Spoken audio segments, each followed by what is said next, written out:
ভজমুরে মন্তরে রাধে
ওখানে দিয়ে আসতে পারেন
Radha কৃষ্ণার্পণমস্তু।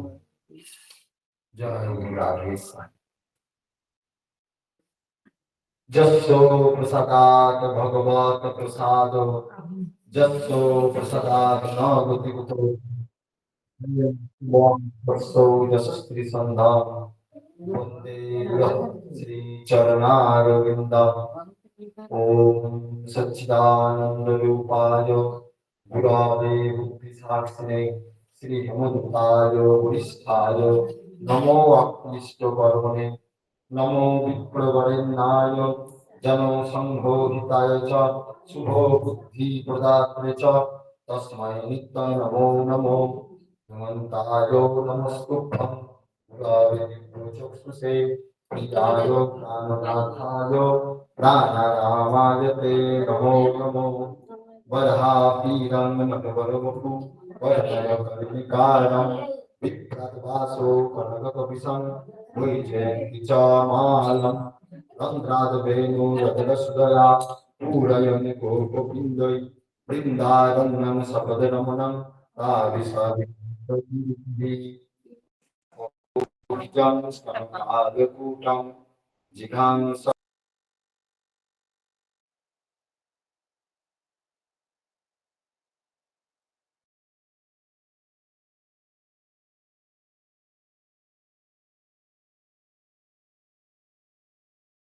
Conjunction Kumbukantam Smithus Bhagamukham Sadhari Nastobenu Samam Santam Rubikaravasanam Visitam Vijayanta Bunde Binda Vanastam Jyoti Satavitam Brahmagopala Bhagavata Prabhuvartaram Vachitanta Prabhuvarsinam Asrayam Chashanam Loke Nimbadikam Prabhumasraye हंस सनकादि चतुर्सनम वीणाधारम श्रीनारदम निम्बादिक्तम सदा वंदे कोटिं कृत्य नमस्कृतम सुदर्शनो महाबाहो कोटि सूर्य समप्रभ अज्ञाने निरंधानं विष्णुमातं प्रदर्शये वंदे वृंदावनस्थं ज्योति सतपितं ब्रह्मगोपालवेशं वंदे अहं श्रीयुत श्री गुरु श्रीयुत श्रीपदकमलं श्रीगुरुं वैष्णवांश्च श्रीरूपां साग्रजातं सहगण रघुनाथान्वितं तं सजीवं साद्वैत सवधूतं परिजनसहितं कृष्ण चैतन्यदेवं श्री राधा कृष्ण पदान् सहगण ललिता श्री विशाखान्वितांश्च वन्दे वृन्दावनं गुरु कृष्ण कमललोचनं पीताम्बरो घनश्याम वनमाला पुष्पं श्रीदाम सुवनस्तोक कृष्णार्जुना पितं गोपीमण्डल बुद्धस्तं श्रीराधिका दानवल्लभम् শ্রীরূপ সনাতন ভট্ট রঘুনাথ শ্রী গোপাল ভট্ট দাস রঘুনাথ এই ছয় গোসাই পরিচরণ বন্দন যাহা হইতে বিঘ্ননাশ অভীষ্ট পুরাণ বাঞ্ছা কল্পতরু হৃষ্ট কৃপা সিন্ধুভ্য এব চ পতিতানাং পাবনেভ্যো বৈষ্ণবেভ্যো নমো নমঃ তুলসী কাননং যত্র যত্র পদ্মবনানি চ পুরাণং পঠনং যত্র তত্র সন্নিহিতো হরি भज गुरु हेमंत देव राधे श्याम जप हरे कृष्ण हरे राम भज गुरु हेमंत देव राधे श्याम जप हरे कृष्ण हरे राम भज गुरु हेमंत देव राधे श्याम जप हरे कृष्ण हरे राम राधे श्याम श्याम श्याम राधे राधे राधे कृष्ण कृष्ण कृष्ण राधे राधे राधे श्याम श्याम श्याम राधे राधे राधे कृष्ण कृष्ण कृष्ण राधे राधे राधे श्याम श्याम श्याम राधे राधे राधे कृष्ण कृष्ण कृष्ण राधे राधे जय गुरु राधे श्याम আমার পরম আরাধ্য পরম প্রেমাস্পদ আমার জীবনের জীবন একমাত্র গতি সেই ভগবান যিনি বিভিন্ন কল্পে বিভিন্ন রূপে এসেছেন বিভিন্ন নাম নিয়ে বিভিন্ন রূপ নিয়ে তিনি অনন্ত গুণের আধার অনন্ত লীলার আধার বৈকুণ্ঠের অধিপতি তথা গোলকের অধীশ্বর সেই ভগবান আমাদের কাছে গুরু রূপে পরমহংস ঠাকুর শ্রী শ্রী হেমন্তদেব নাম নিয়ে আবির্ভূত হয়েছেন আমাদের এই গায়ের রামচন্দ্রপুর গ্রামে গুরুকুল আশ্রমে সেই সদ্গুরু ভগবানের শ্রীচরণে জানাই অনন্ত কোটি সাষ্টাঙ্গ প্রণাম। ঠাকুরের অভেদাত্মা যুগল সরকার তথা যুগল কিশোর শ্রী শ্রী রাধা সর্বেশ্বর জীবের শ্রীচরণে জানাই অনন্ত কোটি সাষ্টাঙ্গ প্রণাম। ঠাকুরের অভেদাত্মা মা তুলসী দেবী শ্রীচরণে জানাই অনন্ত কোটি সাষ্টাঙ্গ প্রণাম। ঠাকুরের অবেদাত্মা বাংময় মূর্তি শ্রীমদ ভাগবত মহাপুরাণ জীব শ্রী চরণে জানায় অনন্ত কোটি সাষ্টাঙ্গ প্রণাম। ঠাকুরের অবেদাত্মা ভগবান ব্যাসদেব এবং তাঁরই সুযোগ্য পুত্র শ্রী সুখদেব গোস্বামী জীব শ্রী চরণে জানায় অনন্ত কোটি সাষ্টাঙ্গ প্রণাম। ঠাকুরের অংশ সম্মত সকল বৈষ্ণব ভক্তবৃন্দের শ্রী চরণে জানাই অনন্ত কোটি সাষ্টাঙ্গ প্রণাম। জয় গুরু রাধেশ্যাম। আমাদের অখিল ভারত ভাই ভাগবত সঙ্গে মা রাধাইনী নবমঙ্গলা মহোৎসব এখন চলছে এবং আমাদের গুরু উৎসব চলছে। আর তার সঙ্গে আমাদের চতুর্থ দিবসে পড়েছে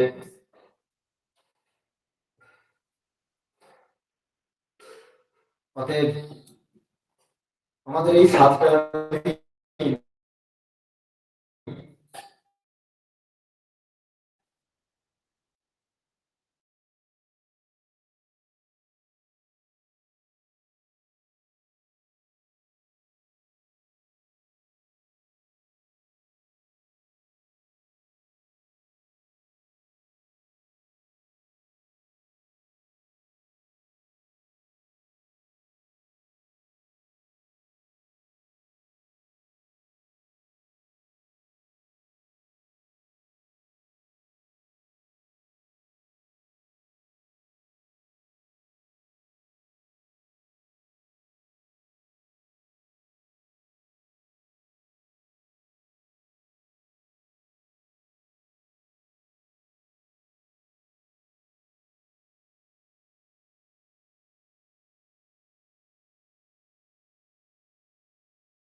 বুদ্ধিযোগ প্রয়োগ করে বিবেক প্রয়োগ করে আমাদের কি করতে হবে? সাধু সঙ্গে সৎসঙ্গে বারবার মনটাকে মনোনিবেশ করতে হবে, বারবার সাধু সঙ্গে যেতে হবে, বারবার গুরুদেবের সঙ্গ করতে হবে, গুরুদেবের গ্রন্থের সঙ্গ করতে হবে। যতটুকু টাইম আমাদের ফাঁকা থাকবে সময় সংসারের কাজগুলি থেকে যখন আমরা অবসর প্রাপ্ত হবো সেই সময়টাতে আমাদের মোটেই সময় নষ্ট করা যাবে না। আর সংসারের কাজগুলোর মধ্যে থেকেও আমাদের কি করতে হবে? সেখানেও গুরুদেবের চরণ স্মরণ করতে হবে। তবেই তো এই দেহটা সার্থক হবে, তবেই এই দেহটা সার্থক হবে। হ্যাঁ, সংসারের কাজকর্ম কোনোদিন শেষ হবে না। সেই জন্য এই সমুদ্রের ঢেউয়ের মতো সংসার চলছে। সেই জন্য ঢেউয়ে ওই সমুদ্রের মধ্যে ঢেউও চলছে, সেখানের মধ্যেই স্নান করে দিতে হবে। হ্যাঁ, সেই আশা ঢেউ কমবে এই আশায় বসে থাকলে আমাদের হবে না। সংসারে কর্মপ্রবাহ চিরকাল মৃত্যুর দিক পর্যন্ত থাকবে। ও সংসার আমাদের ছাড়বে না।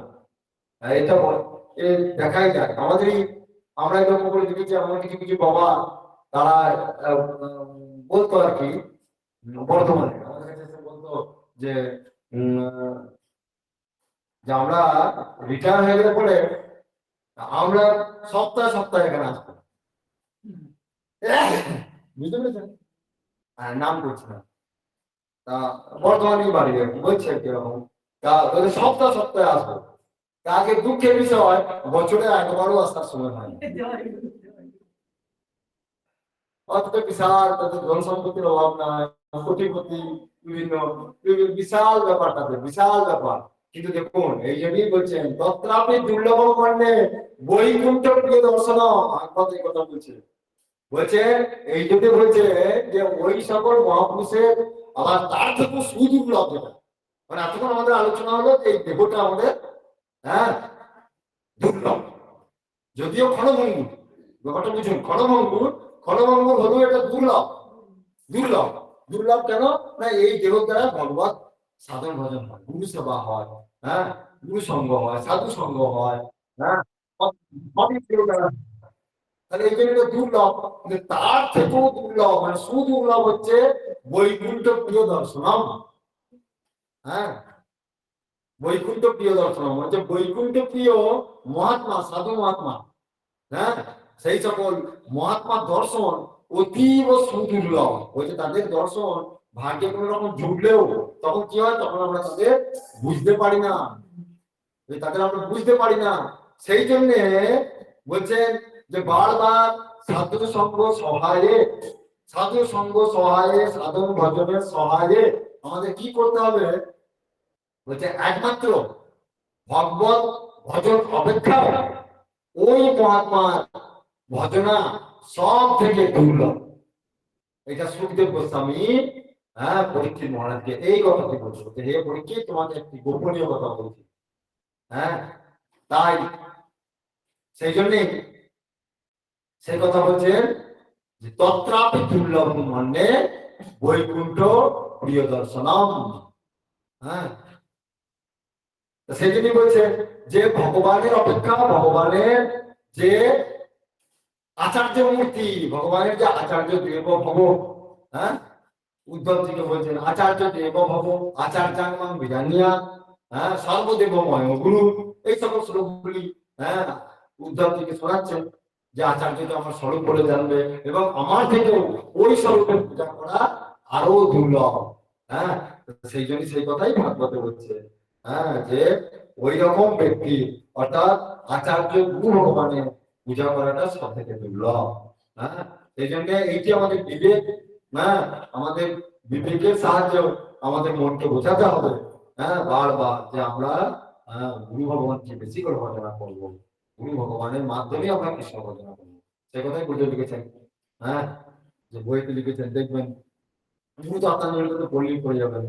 হ্যাঁ যে গুরু রেবা হরি সাক্ষাৎ নান্না ইত্য প্রভৃত, বলছে যে গুরু ছাড়া অন্য হরি বলিয়া কিছু নাই।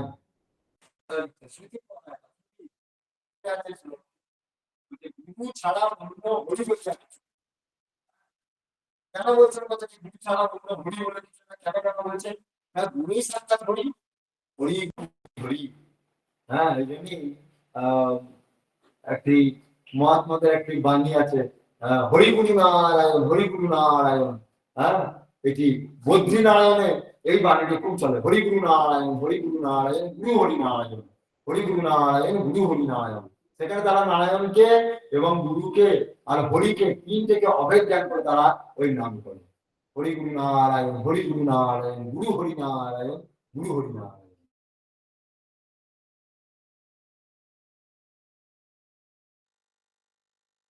মধুর নাম। হ্যাঁ কার ভজনা সব থেকে গুরুর ভজনা সব থেকে শ্রেষ্ঠ। তাই আমরা আজকে সেই ভগবানের সেই পবিত্র গাথা আমরা কালকে যেটা পড়েছি তারপর থেকে আমরা শুরু করি।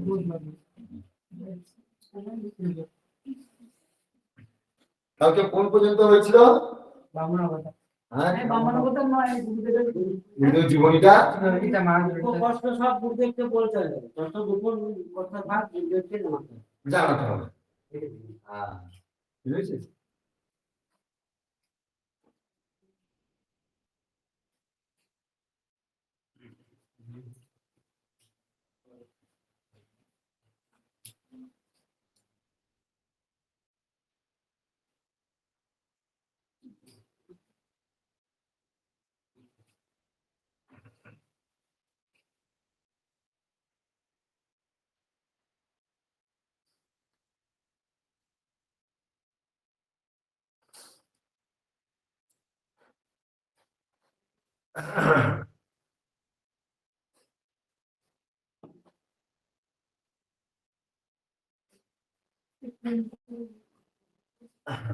তাই বলছে। হ্যাঁ এই যে বলছে যে মহাপুরুষ সান্নিধ্য লাভে, মহাপুরুষের সান্নিধ্য লাভ সৌভাগ্য বস্তুই ঘটিয়া থাকে।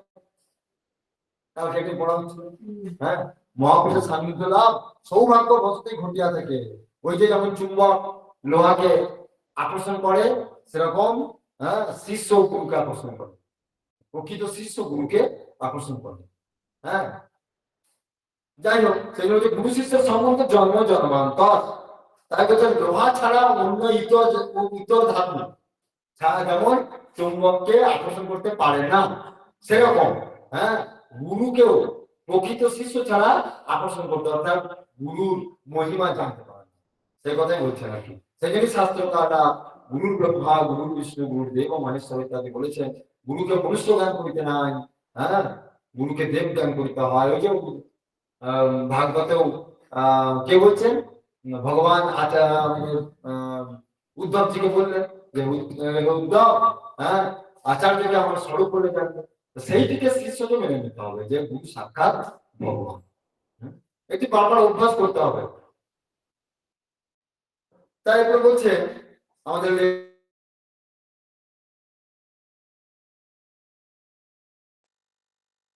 লেখক বলছেন যে আমার সহিত তাহার পরিচয় খ্রিস্টাব্দে অন্তেবাসী ছাত্ররূপে দীর্ঘকাল যাবৎ তাহার সান্নিধ্যে থাকিয়া তাহাকে নৈষ্ঠিক জীবন যাপন করতে দেখিয়াছি।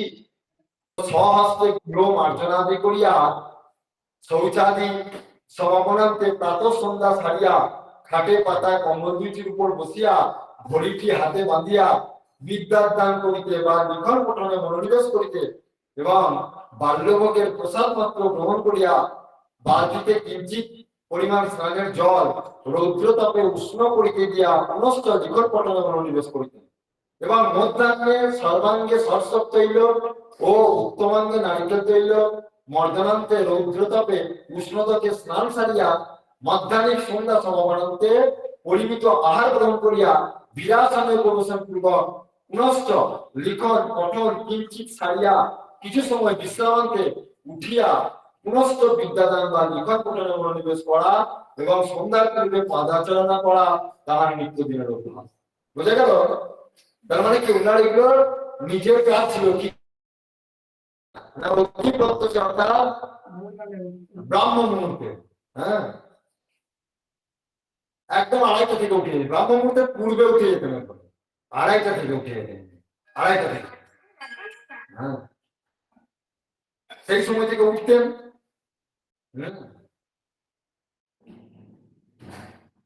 এবং শয্যাদি উত্তোলন ও স্বহস্তে গৃহ মার্জনা বলছেন, তিনি নিজের হাতে ঘরকে হ্যাঁ পরিষ্কার করতেন, মানে ঘরকে মুছতেন আর কি, নাতা দিয়ে নিজের ঘর মুছতে করতেন। দেখুন কি শিক্ষা দিতেন তিনি আমাদের। হ্যাঁ যে তিনি পর্যন্ত এটা আমাদের বুঝবো বলতেন যে শ্রীজি মহারাজও নিজে হাতে ঠাকুরের সেবা করতেন, বলছে কাউকে তিনি ঠাকুর সেবা করতে দিতেন না, বলে নিজে হাতে ওই ঘর মুছতেন, হ্যাঁ নিজে হাতে ফুল তুলতেন, হ্যাঁ নিজে হাতে ঠাকুরের বাসন মাজতেন, হ্যাঁ নিজে থেকে সমস্ত বিষয় সব সেবা করতেন আর কি। হ্যাঁ সেরকম আমাদের গুরুদেবও ওই নিজের ঘর নিজে মুছতেন, হালি শহরই হোক আর এখানেই হোক। এবং হালি শহরে আমাদের গোপালবাবু সেটা দেখেছেন আর কি। এবং শয্যাদি উত্তোলন সহস্তে গৃহ মার্জনাদি করিয়া শৌচাদি সমাপনান্তে প্রাতঃ সন্ধ্যা সারিয়া তারপর তিনি সন্ধ্যা করতেন। সন্ধ্যা অর্থাৎ যেটাকে বলা হচ্ছে জপ ধ্যান করা, জপ ধ্যান করতেন। হ্যাঁ, ওই সময়টা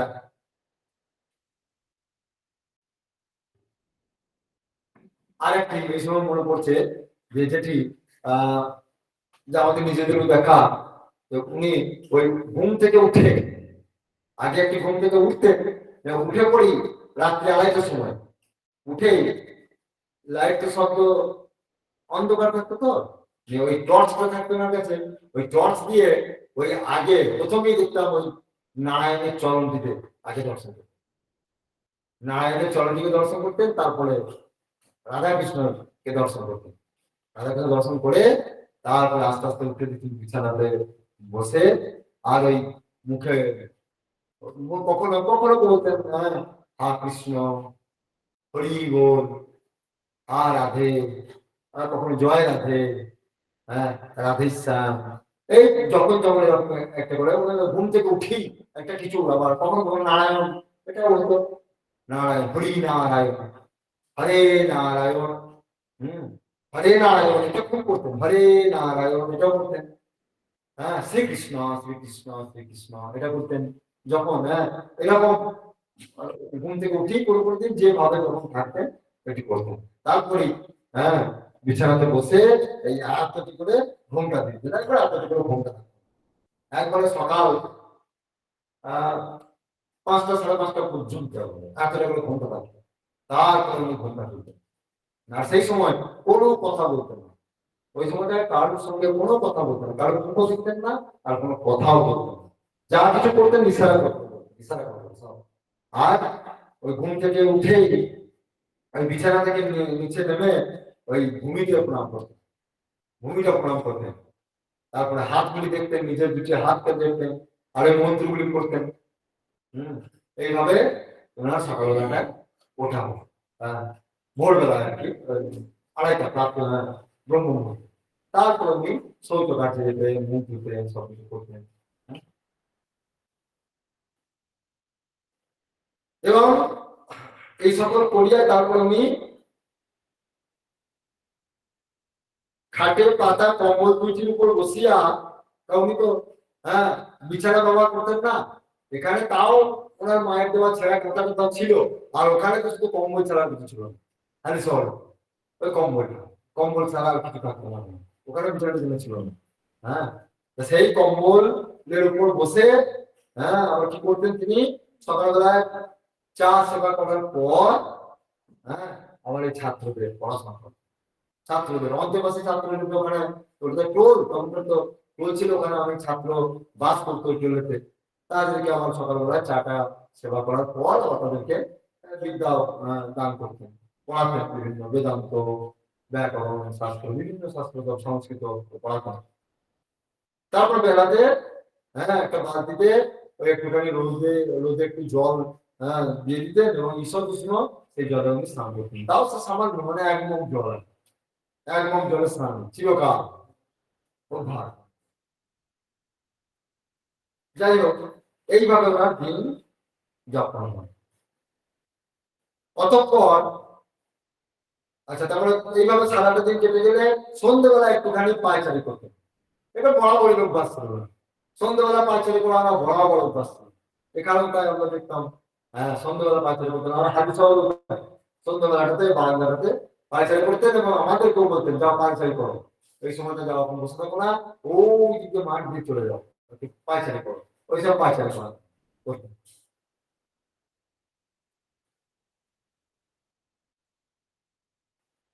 তারপর সন্ধ্যেবেলায় আবার তিনি বিদ্যা দান করতেন, আবার ছাত্রদের পড়াতেন।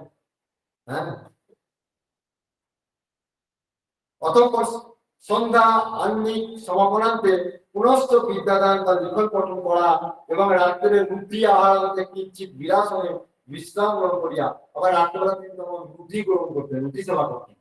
তখন হারি শহরে রুটি হতো, রুটি এখনো হয় হারি শহরে, পরবর্তী ক্ষেত্রে ওটা ছেড়ে দিয়েছিলেন। হ্যাঁ না, পূর্বে উনি রুটি সেবা করতেন। তাই তারপরে আহারান্তে বিরাসনে, বিরাসনে বসে হ্যাঁ আবার তিনি শয্যা গ্রহণ করো, আবার রাত্রবেলা তিনি 10:30 নাগাদ 10টার পরে আবার তিনি শয়ন করিয়াছেন। এইভাবে তাহার জীবনযাত্রা সুদীর্ঘকাল ধরিয়া চলিতেছে। বরাবরই তিনি তাহার প্রাত্যহিক জীবনযাপনে কর্মগুলি নিজ হাতেই করিয়া আসিয়াছেন। কেবলমাত্র তাহার ভুক্তাবশিষ্ট ভোজন পাত্রটি ঝি চাপড়ে মাজিয়া থাকে। তিনি কাপড়ের জুতা, সুতির ঢিলে ঢালা পাঞ্জাবি ও ল্যাঙ্গট ব্যবহার করিতেন। কাপড়ের জুতা পরতেন, সুতির ঢিলে ঢালা জামা পরতেন, ল্যাঙ্গট কৌপিন পরতেন। পরবর্তীকালে বয়োবৃদ্ধি হেতু তাহার জীবনযাত্রার কিঞ্চিত পরিবর্তন লক্ষ্য করা যায়। বয়স বাড়লে কিছুটা পরিবর্তন হয়েছে। উল্লেখযোগ্য পরিবর্তনগুলোর মধ্যে রাত্রির আহারে রুটিস্থলে অন্ন গ্রহণ, পরিধানের ল্যাঙ্গট বর্জন ও চর্ম পাদুকার ব্যবহার পরিবর্তিত হইলেও কাষ্ঠ পাদুকার ব্যবহার পূর্ববৎই রহিয়াছে। উনি বহুদিন পর্যন্ত খড়ম করতেন, কাঠের খড়ম। নিজ পরিদেহ স্বহস্তে পরিষ্করণ বর্জিত হয়েছে। আগে তিনি নিজের সমস্ত কিছু বসনপত্র নিজেই কাটতেন, নিজে পরিষ্কার পরিচ্ছন্ন করতেন, তাও দেখতেন না। পরবর্তী একটু সেটা পরিবর্তন সকল ভক্তরা সব করতো। বাকি সমস্ত পূর্ববৎ রহিয়াছে। কাষ্ঠ পাদুকা সবসময় ব্যবহার করা তাহার চিরকালের অভ্যাস। এই একইভাবে একই স্থানে সুদীর্ঘ 30 বছরের, এটা 30 বছর নয়, এটা 55 বছর উঠে তখনকার অনুযায়ী দেখা তো বইটা পরবর্তী 55 বছর উঠিতে থাকিয়া বিভিন্ন ঘাত প্রতিঘাতে অবিকৃত অচঞ্চল ভাবে রহিয়া একই নিয়মে জীবনযাপন করা কি সিদ্ধ মহাপুরুষ ভিন্ন অপরের সম্ভব? একটা জায়গায় অবমতে বসে থাকা সিদ্ধ মহাপুরুষ ছাড়া কি সম্ভব? তিনি যেন সেই গুহা প্রীতম গহরস্তম পুরাণম পুরুষ বিশেষী, অর্থাৎ তিনি সেই গুহার যে গোপনে যে সাধনা সেটাই তার তার সঙ্গে এটা তার এই জীবনটায় তার এটাই সাদৃশ্য হয়। এইভাবে অনাড়ম্বর শান্ত সমাহিত জীবনযাপনই তাহার অতি প্রিয়। ধনলুব্ধ ইতিউতি ধাবমান। সুতরাং অশান্ত চিত্তে কখনো শান্তির অত স্পর্শ করিতে পারে? নির্জন প্রিয় তুমি প্রায়শ বদ্ধ প্রিয়ে ছাত্র ভাবে থাকিয়া সকর্ম বিদ্যা দান বা লিখন পঠন করিতে ভালোবাসেন। অর্থাৎ শুধুমাত্র পড়ার সময়টুকু ছাড়া সেই সময় তিনি তার ছাত্রদের এবং সেই সময় তার ভক্ত শিষ্যরা যেটুকু টাইম দেখা করতে আসতো, ওইটুকু টাইম ছাড়া তিনি ঘর বন্ধ করে আত্মস্থ হলেন না, সর্বদাই নিজের মধ্যে থাকতেন। বিশ্ব সহ্য করিতে পারিলেও শীতকালে আবাস গৃহটিকে নিশ্চিদ্ধ করার প্রয়াস পাইতে দেখিয়া থাকি। বয়োবৃদ্ধি হতে তাহার শাস্ত্রেও কিঞ্চিত পরিবর্তন পরিলক্ষিত হয়। অর্থাৎ যখন বয়সকাল হয় তখন শীতকালটায় এই শীতটা সহ্য করা খুব কঠিন হয়ে যেত। এর একটি মুখ্য কারণ কি জানেন? ওনার দেহ এত শীতল প্রাপ্ত, এত শরীর নরম যে ওনার গ্রীষ্মকালেও ফ্যানের হাওয়া সহ্য হতো। চিন্তা কর, মানে এত দেহ নরম হয়ে গেছিল, ওনার দেহের যে ভাব যে এত এত নরম হয়েছে, মানে সাক্ষাৎ মারা আগামী যে শরীরের যে অবস্থা, সাক্ষাৎ রাতারাতির একটা দ্বিতীয় দেহ। সেটি প্রথম অবস্থায় প্রকট করেননি, সেটি উনি 7 বছর বয়সের পর থেকে প্রকট করেছেন। সেক্ষেত্রে সেই দেহকে তিনি আর এতটুকু ঠান্ডা সহ্য করতে পারতেন। গ্রীষ্মকালে হওয়া ধীরে ধীরে হওয়া ছাড়া তার এটা সহ্য হতো না। সেই জন্য তিনি এই শীতকাল এই সমস্ত ভুলগুলি সব বন্ধ করে দিতেন।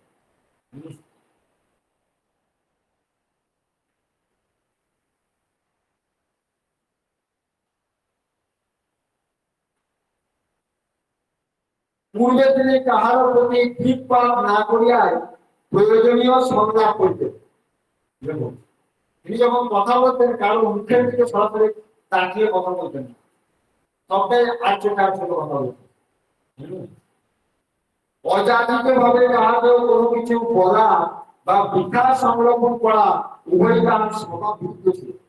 যেচে কাউকে কিছু বলতেন না, যেচে কাউকে কিছু বলা তার স্বভাব ছিল না। কেউ প্রশ্ন করলে উত্তর দিতেন বা কিছু কথা বললে তারা বলতেন, তাছাড়া সকলের সঙ্গে কথা বলতেন না।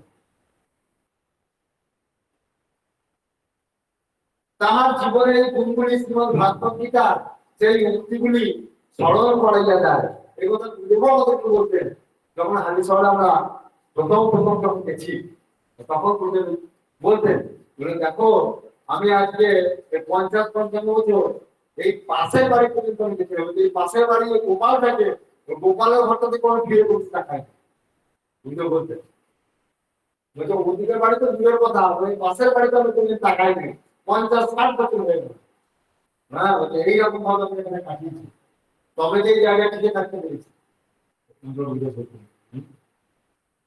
তাই তার জীবনের এই গুণগুলি শ্রীমদ্ ভাগবত গীতা সেই উক্তিগুলি স্মরণ করা যায়। কোনগুলি না?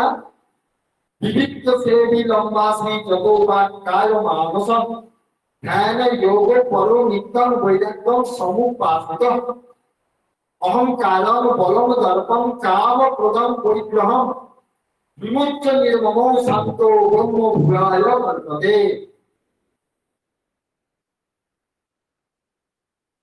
ब्रह्मभूत प्रसन्न आत्मा न शोचति न कांक्षति समो सर्वेषु भूतेषु मद भक्ति लभते प्रणाम इत्यादि श्लोकগুলি সততই তাহাকে মনে হয় যেন তিনি আত্মকাম। সর্বদা লক্ষ্য করিয়াছি যে জাগতিক ব্যাপারে নির্লিপ্ত তাহার চিত্তভূমি কোন এক অজানা অথচ অতি গভীর স্থানে অবস্থিত। এটা আমরা সকলেই দেখছি, এই ব্যাপারটা সকলেই। তিনি যখন কথা বলতেন, হ্যাঁ, তখনও যেন একটা অন্য জগতে রয়েছে, বোঝা যেত। মনটা যেন অন্য জায়গায় রয়েছে, স্পষ্টতই বোঝা যেত।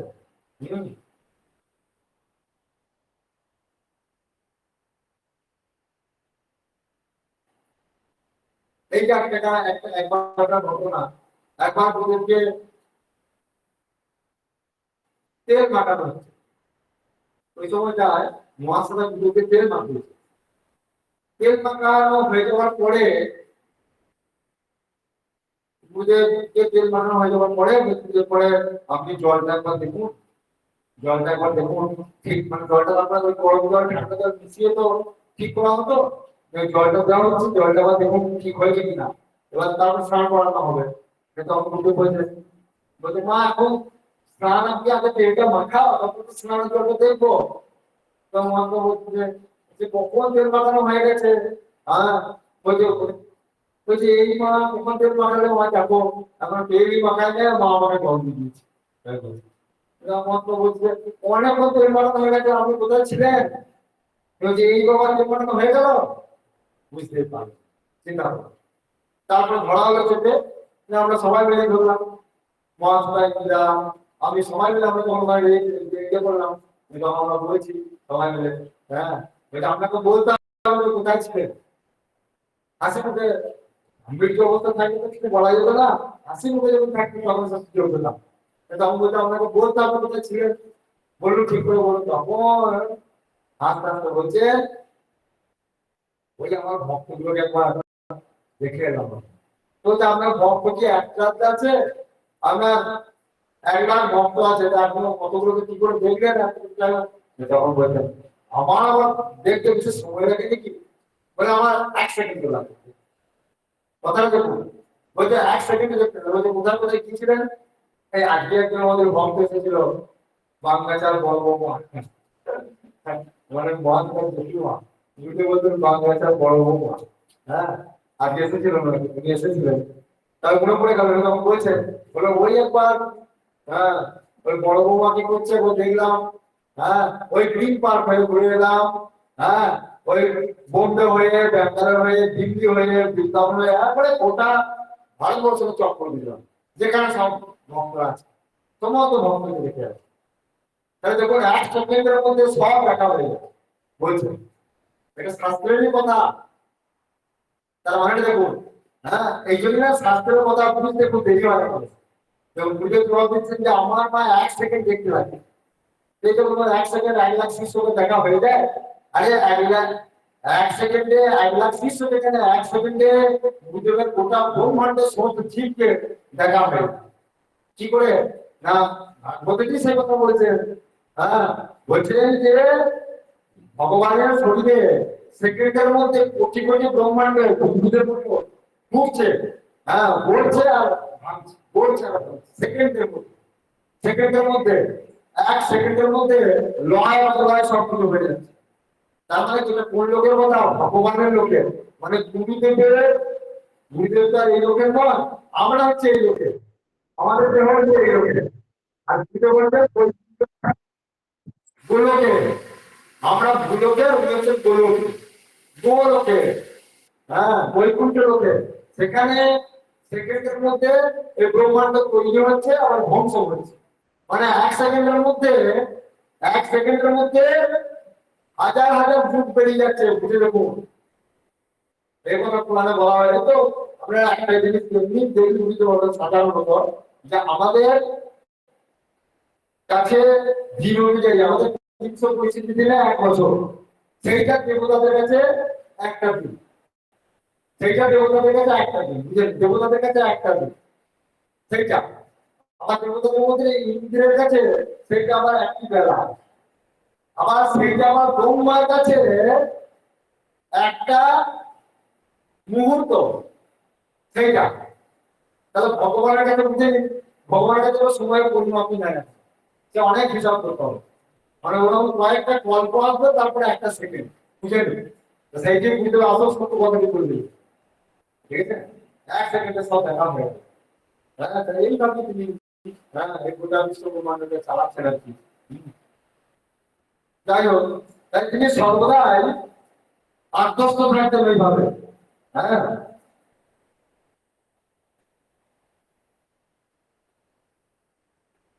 সর্বদা, তাই বলছেন শ্রবণ মনন ও নিধিধ্যাসনে সিদ্ধ তাহার চিত্ত তদগত ভাবে ভাবিত দেখায়, প্রায়শ অস্ফুটস্বরে দীর্ঘশ্বাস সহ তাহাকে হা কৃষ্ণ, হরি বল, নারায়ণ প্রভৃতি ভগবত নাম উচ্চারণ করতে শিখিয়াছে। মানে কখনো কখনো হা কৃষ্ণ, হরি বল, নারায়ণ এসব নাম করতে মাঝে মাঝে। তাহার স্বভাব সুলভ বিনয় সম্ভ্রম এবং শিশুর সারল্য ও আজব্বা সর্বদা সকলেরই চিত্ত হরণ করে বলিয়া আবার বৃদ্ধ বয়োবৃদ্ধ তাহাকে সভাস্থলে অবলীলায় ঘন্টার পর ঘন্টা প্রাঞ্জল ভাষায় সমস্ত শাস্ত্র ব্যাখ্যানে রত দেখিয়া সকলে মুগ্ধ হইয়া থাকে। মানে তার বাল্যবধ, বলছে তার বাল্যবধ আচরণ ছিল একবারে শিশুর মতো, সাক্ষাৎ গোপাল ভাব আর কি।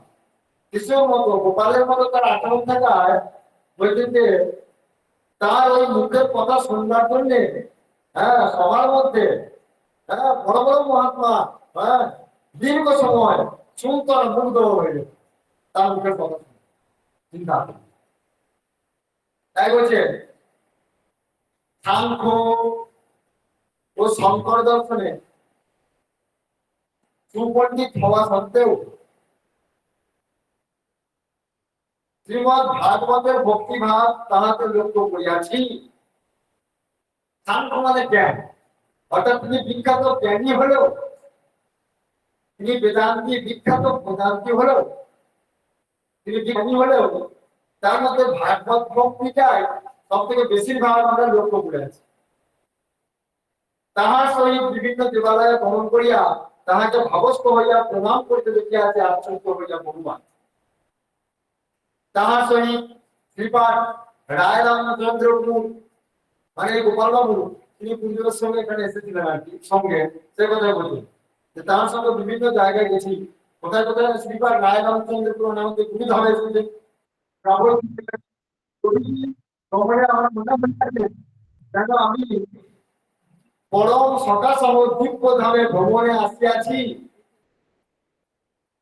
বলছেন আমি যেন মনে হচ্ছে যে পরম সখা, হ্যাঁ, সহ দিব্য ধামে ভ্রমণ করতে আসিয়াছি। সে কথাটা তিনি তার নিজের মনের ভাবটা ব্যক্ত করছেন এখানে। তাহারই অনুপ্রেরণায় এবং তাহার অবৈতনিক কৃপায় শাস্ত্রোক্ত পদ্ধতিতে মন্ত্র দীক্ষা গ্রহণ করিয়াও তাহার নির্দেশিত পন্থায় জপ করিয়া আমি উত্তরোত্তর প্রভূত সাফল্য ও উন্নতি লাভ করিয়াছি। গীতা বলে, जो मद भक्त समे प्रिय, অর্থাৎ যে আমার ভক্ত সেই আমার প্রিয়। অত্যন্ত পবিত্র স্বভাব আত্মা ও অমাত্মত্ব, তিনি শাস্ত্রোক্ত জীবনমুক্ত পুরুষ, তাই তিনি সদ্গুরু। ঠাকুর কথাটি দেবতা ও ঈশ্বরের বাচক করিয়া ঠাকুর সেই পিতা ও মাতা ধন্য, আর ধন্য সেই স্থান যেখানে এমন মহাপুরুষের জন্ম। অর্থাৎ এই রায়রামচন্দ্রপুর গ্রাম ধন্য যে এই মাটিতে তিনি আবির্ভূত হয়েছেন। কিন্তু সেটা আর বুঝতে পারো, এই গ্রাম ধন্য সেটা বুঝতে পারো। গ্রামে কটা লোক কিবা বুঝেছে, আজও বুঝলো না, আজও বুঝলো না কুটি কয়েক আমাদের এই ভক্তরা ছাড়া। সেটাই বলছেন তাই যে এই গ্রাম ধন্য ধন্য চিন্তা। আমি আনন্দ ছিলে বিনম্র চিত্তে এবং শ্রদ্ধা ভক্তিযুক্ত হয়ে তাহাকে আমার প্রণতি জানাই। নমো সদ্গুরুদেবে দিব্যং সাত্বিকায় প্রকাশনে হংসায় পরমহংসায় জীবন্মুক্তায় নমো। বড় পরমহংস ঠাকুর শ্রী হরিদেব জিউ কি, ভগবান শ্রী হরিদেব জিউ কি জয়। গুরুদেব এর পরবর্তী ক্ষেত্রে আছে শ্রীমৎ আচার্য সদ্গুরু শ্রী শ্রী ঠাকুর হেমন্তদেবের ঘনিষ্ঠ সান্নিধ্যে থাকিয়া তাহার সহিত কথোপকথনে আশৈশব ঘটনা প্রবাহ সমন্বিত তাহার জীবন বৃত্তান্ত যেভাবে শুনে সৌভাগ্য হইয়াছে, তাহারই কথায় দ্বারা তাহা বিবৃত করিতেছি। তিনি বলেন, এবার তার শৈশব কাল থেকে তিনি নিজের মুখে যেটা বলেছেন সেইটা এবার এখানে লেখা হচ্ছে। তিনি বলেন, শৈশবে আমি ঠাকুমাকে মা বলিতাম,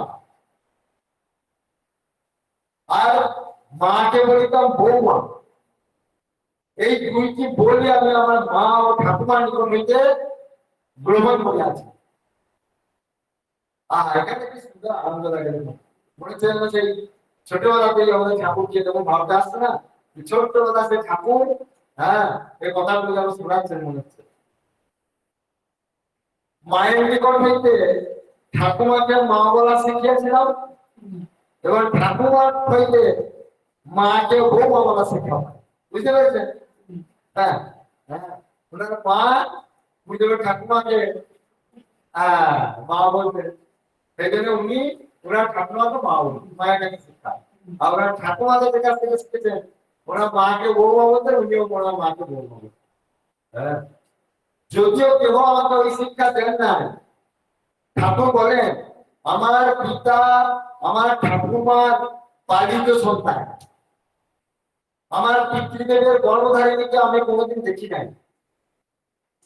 এই কথা আমার বলাটাই ভুল যে যার পিতাই তার মাতাকে স্মৃতিতে আনিতে কষ্ট বোধ হয়, তার পিতৃর দেখার কথা তো উঠিতেই পারে না। আমার পিতৃদেব যখন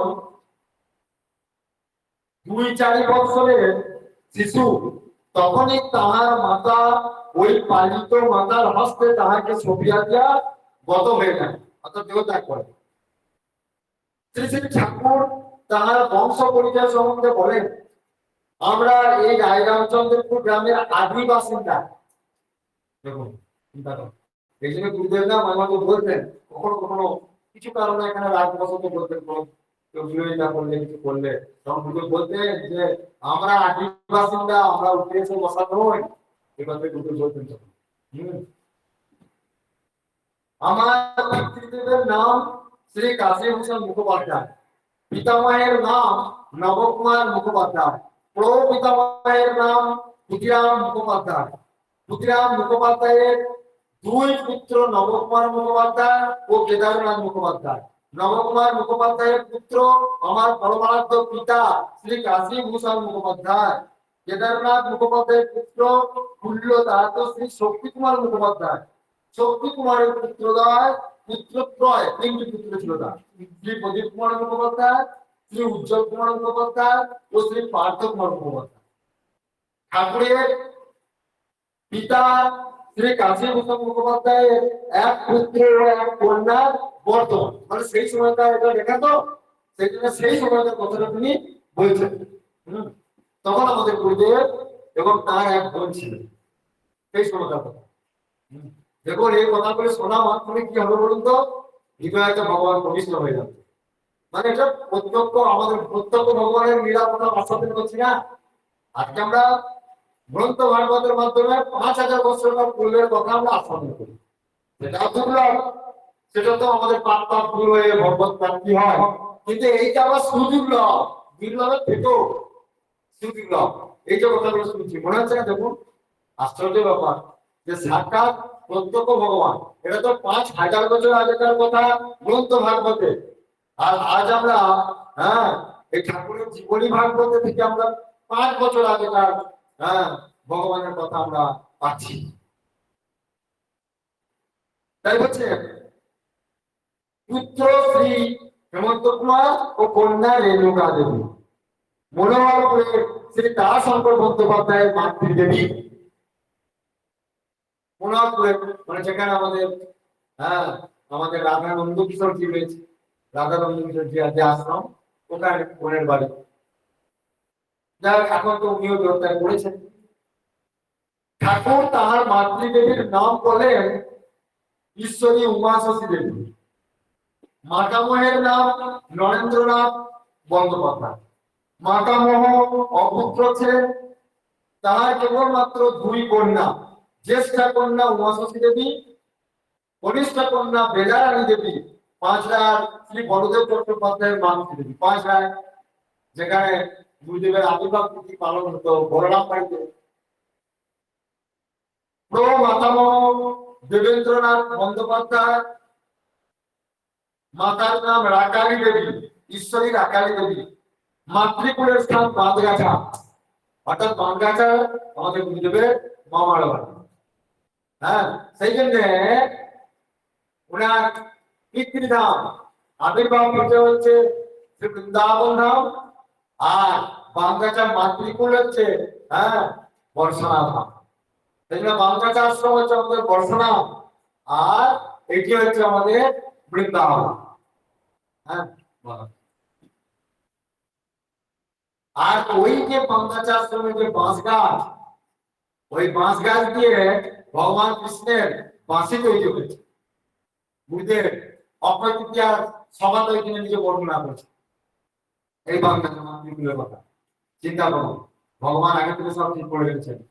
যদি বলে এটা কি করে হয়, বৃন্দাবন তো ওখানে, বৃন্দাবন তো উত্তরপ্রদেশে, তাহলে ওখানে বাঁশি কি করে তৈরি হলো? ওখানে বৃন্দাবনে যদি বাঁশ গাছ থাকে সেটা না মেনে নেওয়া যায়, এটা মনে হবে তো বাঁশ গাছের বাঁশ দিয়ে কি করে বাঁশি তৈরি হবে? আর ওটা বর্ষায় বা কি করে হবে? বলছে যে এক একটা কল্পে বৃন্দাবন এক এক জায়গায় প্রকট হয়। এই যে আবার আমাদের এই যে বর্তমান এখন একটা বৈবসব কাজ চলছে, এরপর আবার যখন অন্য বন্ধু আসবে তখন আবার দেখা যাবে ওই বৃন্দাবন লুপ্ত হয়ে যাবে, ওই জায়গায় যখন অন্য নাম চলবে, অন্য কিছু থাকবে। তোমার নাম কত কল্পকাল আমাদের এইভাবে সত্য ত্রেতা তারপর কলি শেষ হচ্ছে, সত্য ত্রেতা তারপর কলি শেষ হবে, আবার ওইভাবে একটা সত্য ত্রেতা তারপর কলি হবে, আবার ভগবান অন্য কোথাও বৃন্দাবনকে স্থাপন করবে। বুঝতে পারবেন কথাটা? মানে এখন ভগবান কৃষ্ণ উত্তরপ্রদেশের বৃন্দাবনে এসেছে, বুঝুন। এই যে দাপড়টা গেল, পরবর্তী ক্ষেত্রে তারপরে ওই জায়গায় যা আসবে তার তো কোনো কথা নাই। এরপরে যেখানে ইচ্ছা করবে সেটা নিয়ে আবার আসবে, অন্য কোনো আবার ব্রহ্মাণ্ডে অন্য কোনো স্থানে আবার সেটা স্থাপন করবে। সেই জন্যে ওই সেই জন্যে কোন একটা কল্পেতে ওই জায়গাটাতে ওই বর্ষনা ছিল, সেটা এখন আমাদের গুরুদেব সেই ভগবান গুরুরূপ এসে আবার প্রকট করে।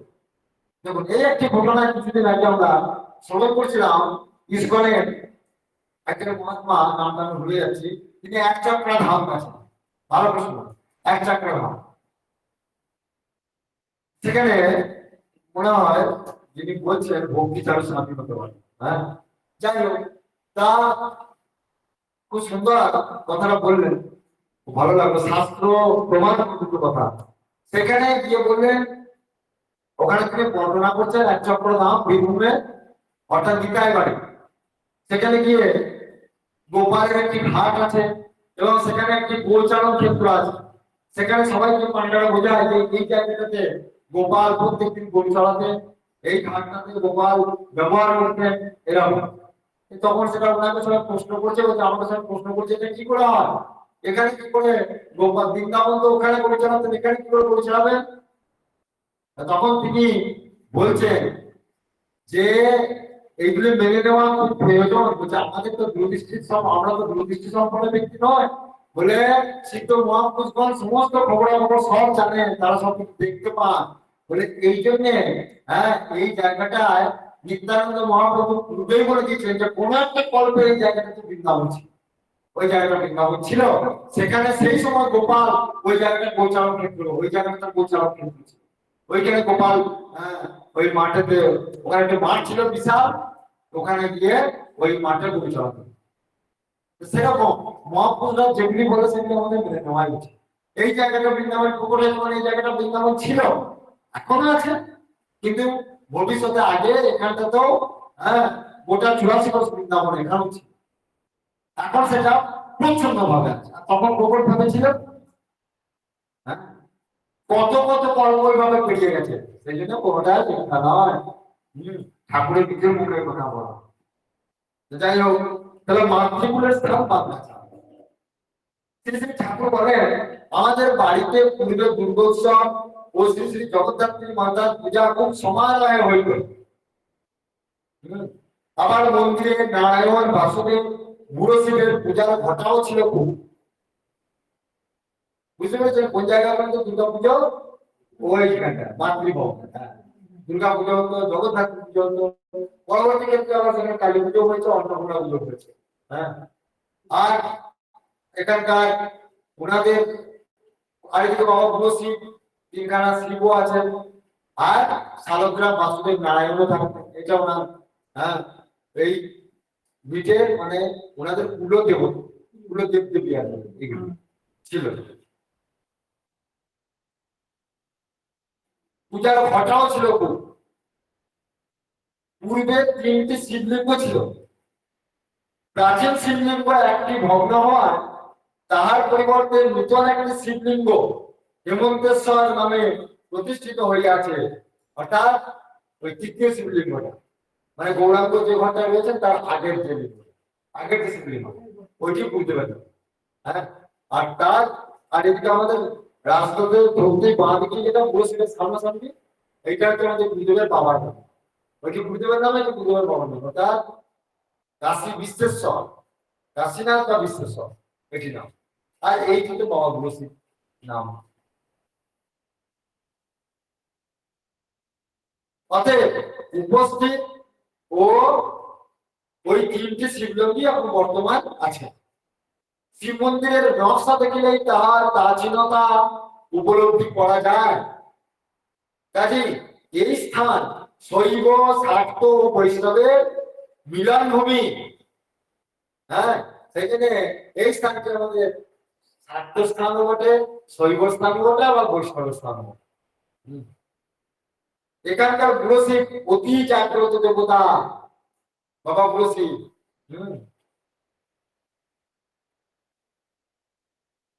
এখানে বুড়ো শিব খুব জাগ্রত দেবতা। দেখুন একটা গোপন কথা বলি, যেটা গুরুদেবের মুখ থেকে আমাদের শোনা, আপনারাও কেউ কেউ শুনে থাকবেন। এই বাবা বুড়ো শিবের, এই যে বাবা বুড়ো শিবের কাছে গুরুদেব নিজে মুখে বলেছেন যে যা প্রার্থনা করতে তার সেই সকল পূরণ করতেন বাবা শিব। আর এই বাবা বুড়ো শিবের এক বিরাট আকার এক সাপ আছে, জানেন তো, বিশাল সাপ, সেটা এখনো আছে। এই কিছুদিন আগে আমাদের নন্দ বাবা দর্শন করেছে এই সাপটিকে, জানেন তো, কেউ নন্দ বাবা দর্শন করেছে গেট থেকে একবারে বড় তার একদম ইয়ে। গুরুদেব বলতেন তার এত বড় ফোনা, গুরুদেব বলতেন এরকম বিরাট ফোনা, এই ফোটা ওই সাপ বাবা বুড়ো শিবের উপরে থাকে। যেটি আমাদের গুরুদেবকে ছোটবেলাতে ওই গলায় জড়িয়েছিলেন এই সাপ। তো ঘটনা আপনারা জানেন। তা বলছেন বাবা পুরোশিবের ওই সাপ উনার বোনের সঙ্গে প্রত্যেকদিন দেখা করতে গুরুদেবের মুখের গলায় আসলো। হ্যাঁ, ওই সাপটি এখন এখানে আছে, এই সাপ এখনো আছে। এখন যাই হোক, আমাদের সে সৌভাগ্য হয়েছে দর্শন করা হয়েছে। যাই হোক, সেসব কথা এখন বলছিলাম। তা আমি বিশেষ করে আমাদের বন্ধুবাই দর্শন করেছে কিছুদিন আগে, আমার কথা ছেড়ে দিন, যারা প্রমাণ স্বরূপ বলছে। তা গুরুদেবের মুখ থেকে শোনা ওই সাপ প্রত্যেক দিন গুরুদেবের বোনের সঙ্গে দেখা করতে, গুরুদেবের বোনের কথা হতো, ওনাকে খাবার দিতে, খাবার দেওয়ার পর বলতে যা এখান থেকে চলে যা, এখান থেকে চলে যা। আর সেই সাপ প্রত্যেকদিন আবার এখানে এসে চলে আসে, প্রত্যেকদিন। কারণ উনার বোনের সঙ্গে তো মা দুর্গার কথা হতো, গুরুদেব বলতো আমার বোন তো দেখছি না যেটা মা দুর্গা বড় বৈষ্ণবী। হ্যাঁ, পড়ে থাকে বোন তো আমার সাক্ষাৎ বৈষ্ণব। আমাকে বলতো বাবা দাদা তুমি তো সাক্ষাৎ হরি, তুমি আমাদের দাদার রূপে এসেছো। হ্যাঁ, তুমি তার মানুষ নও, তুমি হরি। হ্যাঁ, তুমি আমাকে দিও না দাদা করি, তুমি আমাকে করি দিও না, আমাকে ওই হরি দিও। আমরা প্রথম মনোহর করে গেছি, মনোহর করে প্রথম পাঁচে হবে যে আমাকে পুজো বললেন, বলছে না দেখো। হ্যাঁ, আমার বোনের একটা হরি মন্দির নিজে হাতে প্রতিদিন পরিষ্কার করতো, ওটাকে ভালো করে পরিষ্কার করে দাও। এখন যারা একটু পরিষ্কার করে নেয়, ওটাকে ভালো করে পরিষ্কার করে দাও। আমার বোনের খুব আশীর্বাদ পাবে। হ্যাঁ, ওই বোন তো হরি ছাড়া কিছু জানতো না, আমাকে বলতেন, বলে দাদা তুমি তো হরি, তুমি তো মানুষ রূপে আমাদের কাছে দাদা রূপে এসেছো, তাই দাদা হ্যাঁ আমাকে করি দিও না, আমাকে হরি দাও। তারপর আমার বোন কোনোদিন বিষয়ে লিপ্ত হয় না, হরি ছাড়া কিছু জানতো না। হ্যাঁ, আর এই মা দুর্গার সঙ্গে তো কথাই তো, মা দুর্গার সঙ্গে কথা হতো ভোর কিন্তু থেকে উঠে স্নান করে ওই দুর্গা ঘরে পড়ে থাকতো, আর ওই সব কথা। যাই হোক, তা সেই বলছেন যে আমাদের এই বাবা বসি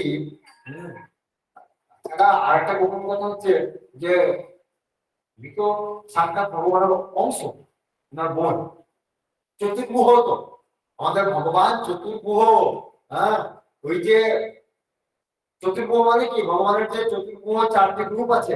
হ্যাঁ, বাসুদেব, সংকর্ষণ, অনিরুদ্ধ, প্রদ্যুম্ন, চারটি যে রূপ আছে ভগবানের, সেই চারটে রূপ আমাদের এই জন্য তিনি প্রকট করেছিলেন। তার দু ভাই ছিলেন। এই যে কখন এসেছিলেন ওই চারটি রূপে। হ্যাঁ, ভগবান যখন মথুরাতে লীলা করেছিলেন ওই চার রূপে, আবার ত্রেতা যুগে ওই রাম, লক্ষ্মণ, ভরত, শত্রুঘ্ন ওই চার ভাই রূপে, আবার সেইটি কলিকালে দুই ভাই আর দুই বোন রূপে এসেছেন। সেটি হচ্ছে ঠাকুর হেমন্ত দেব, ঠাকুর বসন্ত দেব, আর রুনু টুনু দেব, দুইজনা, যাদের নামে ওই নাড়ু ভবনটি লেখা, ওনাদের নামে হচ্ছে ওনার এক ভাই এবং দুই বোনের নামে ওই ঘরটি উৎসর্গ করা হয়েছে। যাই হোক, তাই এই চতুর্ভুহ সাক্ষাৎ ভগবান, মানে ভগবানই ভগবানের অংশ। হ্যাঁ, এইসব ঘটনা আছে। যাই হোক, শ্রী ঠাকুর বলেন যে আমাদের এই বাবা ব্রহ্মশিব খুব জাগ্রত। শ্রী ঠাকুর বলেন শৈশবে আমার পিতৃদেবের মাতৃবিয়োগ হয়। আমার পিতৃদেবকে আমার ওই ঠাকুমায়, যিনি পিতার সম্পর্কিত খুড়ি, লালন পালন করিয়া বড় করিয়া তোলেন। আমার ভূমিষ্ঠ হইবার 2-4 বছর পরই আমার ঠাকুমা দেহত্যাগ করেন। ওই ঠাকুমার একটি উপযুক্ত পুত্র ছিল, তিনি অকালে মারা যাওয়ায় ঠাকুমা আমার পিতৃদেবকে পুত্র রূপে গ্রহণ করেন।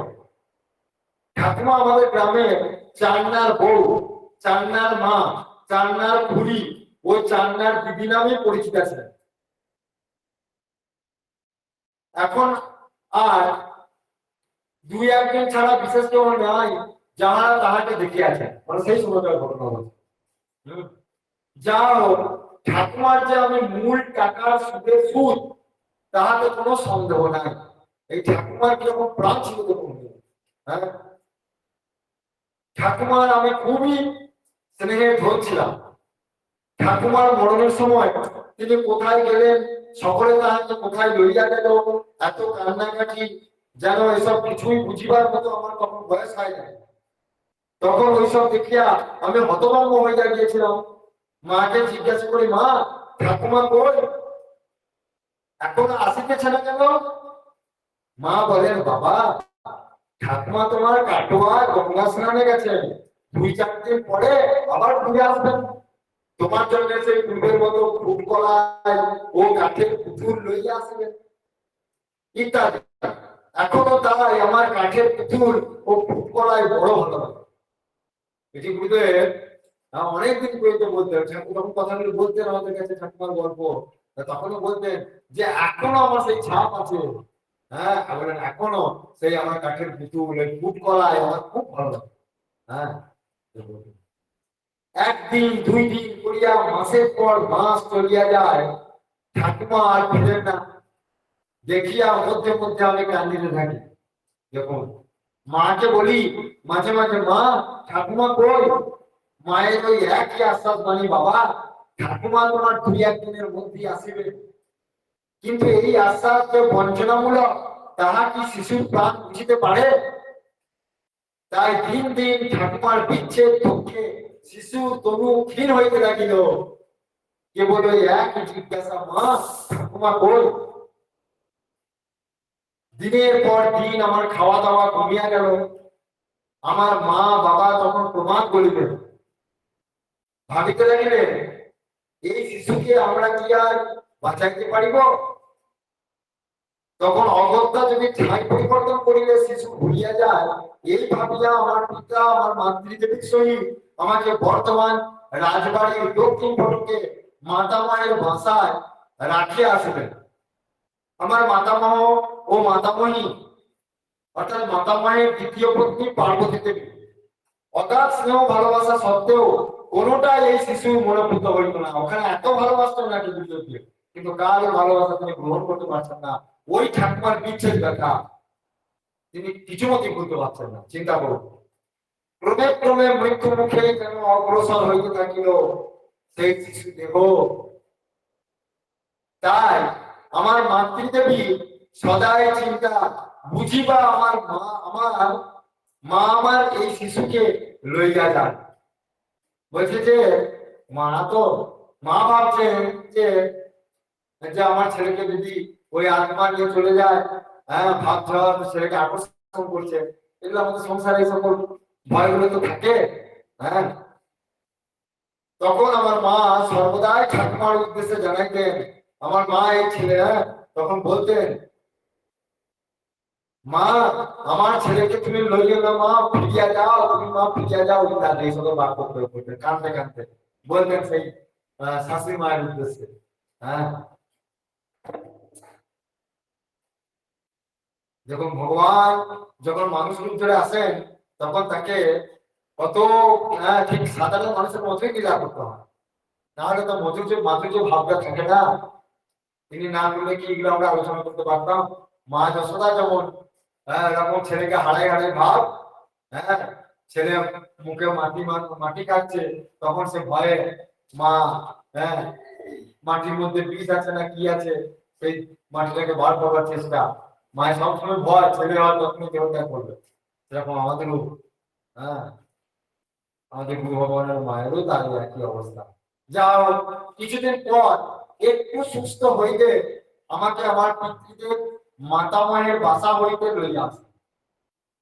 আমার বেশ মনে পড়ে, তখন আমি একটা নীল রঙের মেকার পোকার করিয়া আমাদের বাড়ির নিকট এক ঘোষেদের বাড়ির মধ্যে মধ্যে যাইতাম।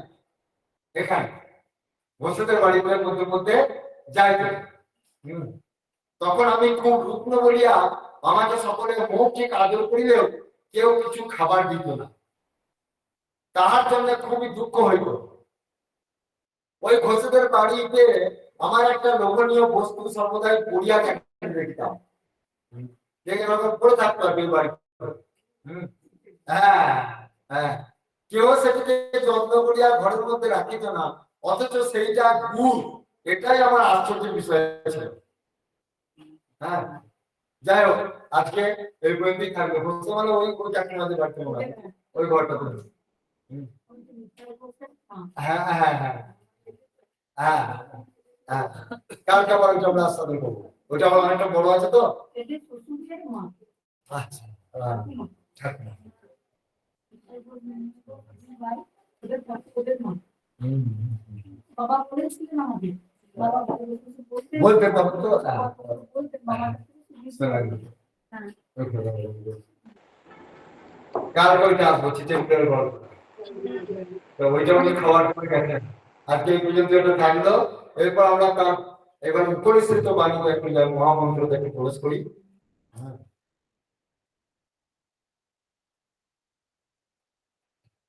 কথা স্যার ভাগবতী কথা।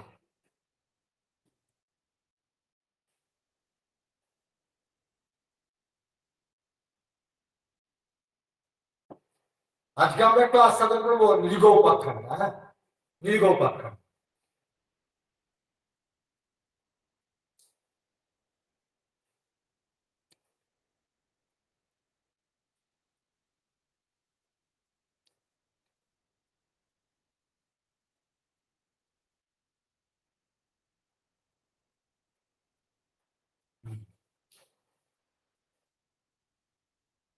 শ্রীকৃষ্ণ নৃগ উপাখ্যান, খুব ভালো করে মন দিয়ে শুনুন।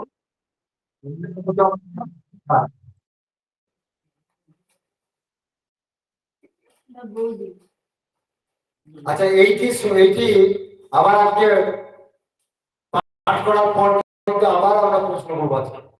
হ্যাঁ, আবার প্রশ্ন করবো। আর বিশেষ করে ভাইয়ের মা বাবাদের প্রতি আমার খুব রাগ আছে।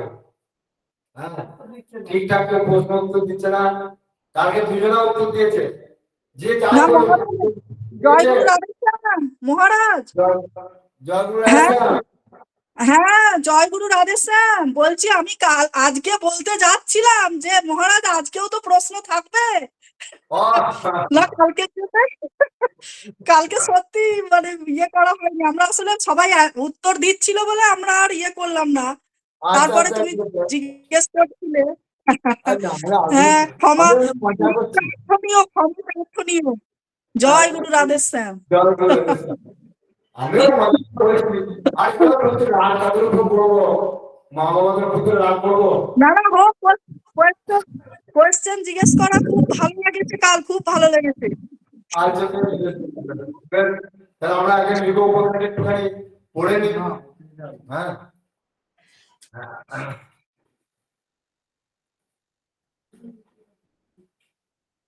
এখানে আজকে একটা কথা বলি এই প্রসঙ্গে। আমাদের আজকে এই সোমবার সময় কথা হচ্ছিল, সোমবারকে বলছিল সন্ধ্যেবেলা এই ব্যাপারে।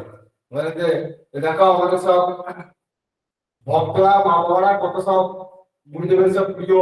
এই যে দেখুন না, এখানে যখন আজকে এত বৃষ্টি হচ্ছে, আমি প্রতিদিন ভাবছি আজ আর কেউ আসবে না। আজই ভেবেছে হয়তো দুদিন হয়ে গেল, কালকে হরিবাসন ছিল, কষ্ট করে এসেছে, আজকে হয়তো কেউ আসবে না। কিন্তু যখন গুরুদেবের জীবনী শোনার জন্য হ্যাঁ সবাই ব্যস্ত হয়ে এসেছে তো। তা আজকে আমাদের সম্পাদক বলছিলাম, সম্পাদক বলছে দেখো যে ভক্তদের, শুদ্ধ ভক্তদের রাগ প্রোগ্রাম কিছু থাকে না, সাময়িক থাকে, আবার সেটা ঠিক হয়ে যায়। আমরাও দেখি যে এখানে সব বাবা মায়েদের কখনো কখনো আমরা বকাঝকা করি। হ্যাঁ, বকাঝকা করি, কিনা তা নয়, কিন্তু যখন কেউ রাগ করে না, কিছুই না, দুঃখ সব গায়ে আসে, আবার ঠিকঠাক সব হয়ে যায়। সত্যি করে কত গুণ এসব মা বাবাদের, কত ভক্ত না হলে কিরকম হয় নাকি? সত্যি তাই। যাই হোক, আমরা মৃগ উপাখ্যানটায় হ্যাঁ ফিরে যাই। বলছেন কৃষ্ণ ভক্ত মহারাজ মৃগ রাজত্ব করেন, কৃষ্ণ কৃপা মাথায় রইল। কৃষ্ণ ভক্তি যেমন তাহার জন্ম জন্মান্তরের স্বভাব সিদ্ধ গুণ, কৃষ্ণ ভক্তি যেমন তাহার জন্ম জন্মান্তরের স্বভাব সিদ্ধ গুণ, তেমনি দান ধর্মে তাহার স্বভাব সিদ্ধ নিষ্ঠা। কার? নৃগ রাজা। ঠিক আছে। একদিন দ্বারকার বালকেরা উপবনে বিহার করিতে যাইবার ইচ্ছা প্রকাশ করে। একত পাবনং রাজন যজ্ঞ যজ্ঞমার্গা বিহার্তং সাম্ব প্রদ্যুম্ন চারুভান গদাধর ভাগবত। একদা দ্বারকাবাসী সাম্ব প্রদ্যুম্ন চারুভানু ও গদ প্রভৃতি বালকেরা বনবিহারের জন্য বলিগত হয়। তাহারা বনবিহার করিতে করিতে বড়ই পিপাসার্থ হইলে জল অন্বেষণে তৎপর হয় এবং একটা কূপের সন্ধানও পায়, মানে জল তেষ্টা পেয়েছে আর কি, যে একটা কূপের সন্ধান পেয়েছে। তাহারা জল পাইবার আশায় সেই কূপের নিকটে গিয়া দেখে তাহা জলহীন।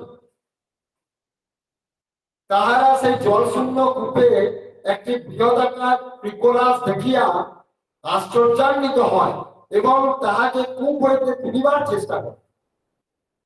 সেই কূপে একটা বৃহৎ পিকোলাস, পিকোলাস মানে কি, গিরগিটি, একটি গিরগিটি, একটি বড় গিরগিটি, বলতেছে মানুষের থেকেও বড় গিরগিটিটা, অনেক লম্বা। সেইটি ওই কূপের মধ্যে, জলশূন্য কূপে অর্থাৎ কুয়োতে পড়ে আছে। সেটা দেখে তারা আশ্চর্য হচ্ছে, তারা তোলবার চেষ্টাও করেছে কিন্তু তুলতে পারছে না।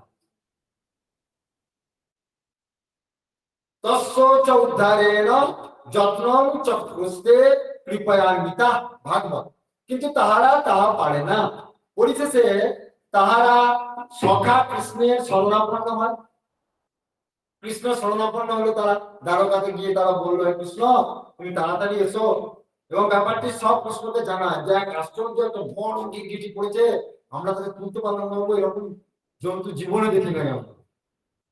এখন কৃষ্ণ তাহার সখাদের ইচ্ছায় সেখানে উপস্থিত হইয়া অনায়াসে সেই পর্বতকুমার পিকোলাসটিকে বাম হস্তে রজ্জুর দ্বারা কূপ হইতে উত্তোলন করিয়া ভূমিতে নিক্ষেপ করে, বাম হস্তে সেটিকে তুলে মাটিতে নিয়ে আসে। তখন সেই পিকোলাসটি, সেই গিরগিটিটি শ্রী ভগবানের স্পর্শ পাইয়া পিকোলাস রূপ ত্যাগ করিয়া এক দিব্য রূপ ধারণ করত ভগবান কৃষ্ণকে নমস্কার করে, ভগবান কৃষ্ণকে প্রণাম করত। তখন কৃষ্ণ আশ্চর্যান্বিত হইয়া তাহাকে প্রশ্ন করেন যে তুমি কে? ভগবান কৃষ্ণ বলছেন, তুমি কে? কেনই বা পিকোলাস রূপ তুমি ধারণ করিয়াছিলে, তুমি আমাকে বলো। তখন সেই দিব্য পুরুষটি বলেন, আমি ইক্ষ্বাকু নন্দন মহারাজ মৃগ। আমি হচ্ছে সেই মৃগ রাজা।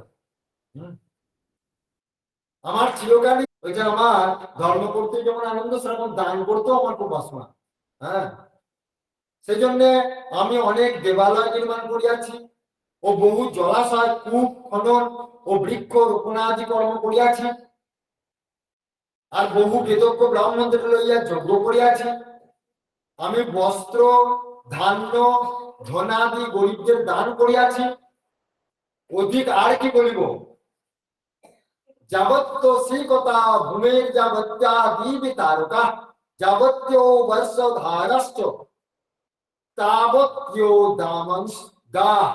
ভাগবত বলছেন, ধরণীতে যত বালুকা কণা আছে, নবমণ্ডলে যত তারকা আছে অর্থাৎ তারামণ্ডল, এবং বর্ষাধারা যেমন সংখ্যাতীত, বর্ষাধারা মানে বৃষ্টি, বৃষ্টির যে টপ টপ করে পড়ছে বর্ষা, বৃষ্টির ধারাগুলি, সেগুলো সংখ্যাতীত মানে গোনা যায় না। আমিও তদ্রূপ অসংখ্য গাভী সৎপাত্রে দান করিয়াছি। বুঝতে পারছেন কত দান করেছেন, চিন্তা করুন। মহারাজ মৃগের দান সম্বন্ধে ভগবান যম বলিয়াছেন, মানে তার এত দান যে যমরাজ, ভগবান যমরাজ তিনিও পর্যন্ত বলছেন যে মৃগরাজের দানের সীমা দেখি না। নান্তং দানস্য ধর্মস্য পশ্যে, বলছেন মৃগরাজার পূর্ণ ফলের আমি সীমা দেখিতে পাই না। মানে এত দান করেছেন, স্বয়ং যমরাজকে প্রশংসা করছেন। চিন্তা করুন, এত দান। মানে তিনি যেমন ধার্মিক ছিলেন তেমনি তিনি দাতা ছিলেন ইত্যাদি। মৃগরাজ পুনরায় ভগবান কৃষ্ণকে বলেন, আমি একবার ব্রাহ্মণদের গাভীদান কালে ভুলবশত অন্য এক ব্রাহ্মণের একটি গাভী সেই সঙ্গে দান করিয়া মহা বিপাকে পড়ি। চিন্তা করুন। আচ্ছা, এই পাঠটা কেউ শুনেছে আগে? হ্যাঁ, তুই শুনেছিস আর তুই শুনেছিস না? না রে, ওকে হ্যাঁ, শুনেছি শুনেছি। কে কে শুনেছে ওই পাঠের দিনে? হাত হাত হাত তুলে এখানে এবার দেখি কে কে। আচ্ছা আচ্ছা, আর আমাদের ভার্চুয়ালি কে শুনেছে? ভার্চুয়ালি গল্পটা? শুনেছি। ও আচ্ছা। আর শুনেছি শুনেছি। এখানে যারা হাসছে আর ভার্চুয়ালি যারা শুনছে তারা আসলে প্রশ্নটা আমার সমাধান হয়ে গেছে। আবার আজকে কোনো বাকি আসা উত্তর দেবে, ঠিক আছে? হ্যাঁ, আচ্ছা হ্যাঁ, যে কঠিন আচ্ছা, তো বলছে সেই দান করাতে বিপাকে পড়ি, যে ব্রাহ্মণেরা গাভীটি আমি অন্যান্য গাভীর সহিত ভুলবশত দান করিয়া দিই, যে ব্রাহ্মণের গাভীটি আমি অন্যান্য গাভীর সহিত ভুলবশত দান করিয়া দিই, সেই ব্রাহ্মণ রুষ্ট হইয়া আমাকে অভিশাপ প্রদান করে যে তুমি নিকৃষ্ট প্রাণী পিকলাস হইয়া জন্মগ্রহণ করো। ওই ব্রাহ্মণ অভিশাপ দিলেন। দেখুন আশ্চর্য ব্যাপার, তিনি তো জানেনই না। তাহলে তো আজকে পূর্ণ করার তো মহাপ্রে এত ধার্মিক চিন্তা করুন। নিগরাজার পুণ্যের সীমা নাই, দানেরও সীমা নাই, ধর্মেরও সীমা নাই, মানে এত ধার্মিক যে তার যমরাজ পর্যন্ত তাকে তার পুণ্যের ফলে হ্যাঁ প্রশংসা করছে। তাহলে দেখুন, অথচ ভুলবশত একটা গাভী একটা ব্রাহ্মণকে দান করে দিয়েছেন, তার এরকম তার শাস্তি যে কিকলাসে জন্মগ্রহণ করতে হলো। বাবু তাহলে তো মানুষ ধর্মকর্ম ছেড়ে দেবে, তাহলে বলে ধর্মকর্ম করে ভুলবশত এরকম হয়ে গেছে নাকি?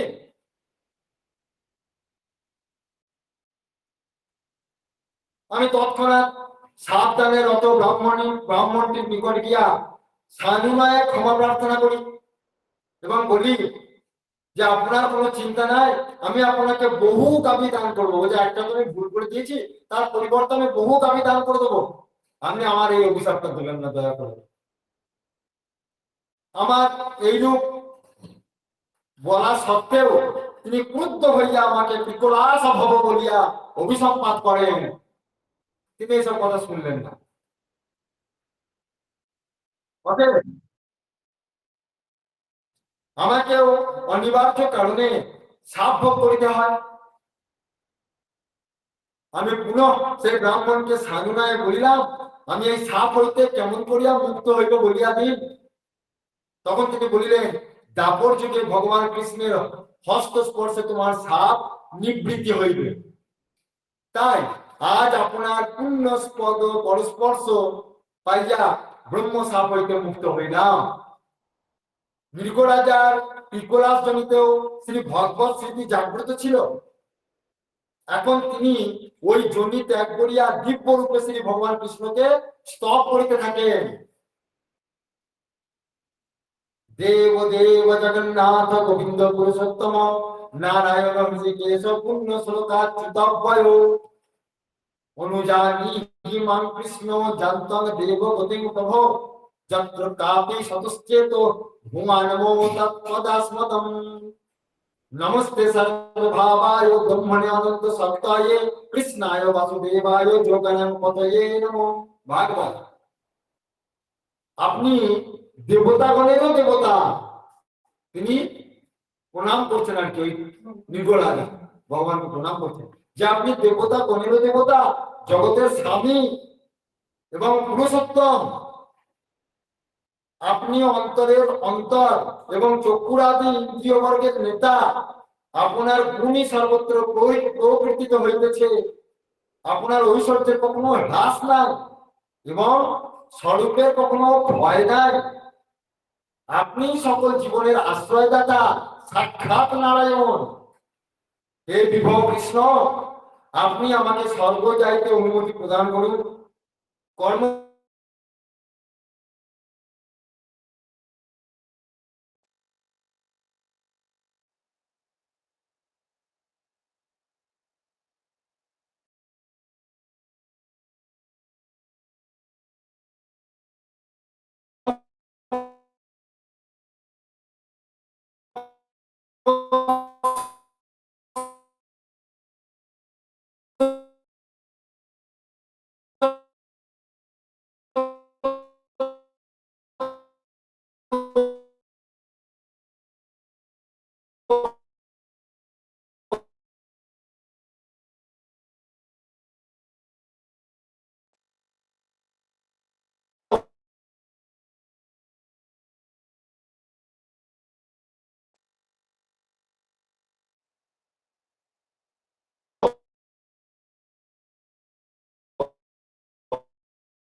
হ্যাঁ, জয়গুরু রাধেশ্যাম, কিছু শোনা যাচ্ছে না।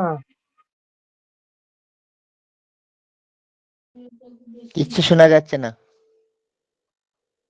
না না, নেটের একটু প্রবলেম আছে বলে আমি রজতকে বললাম যে ওটাকে সুইচ অফ করে আরেকবার সুইচ অন করতে। দেখি ও এখনো করে উঠতে পারেনি।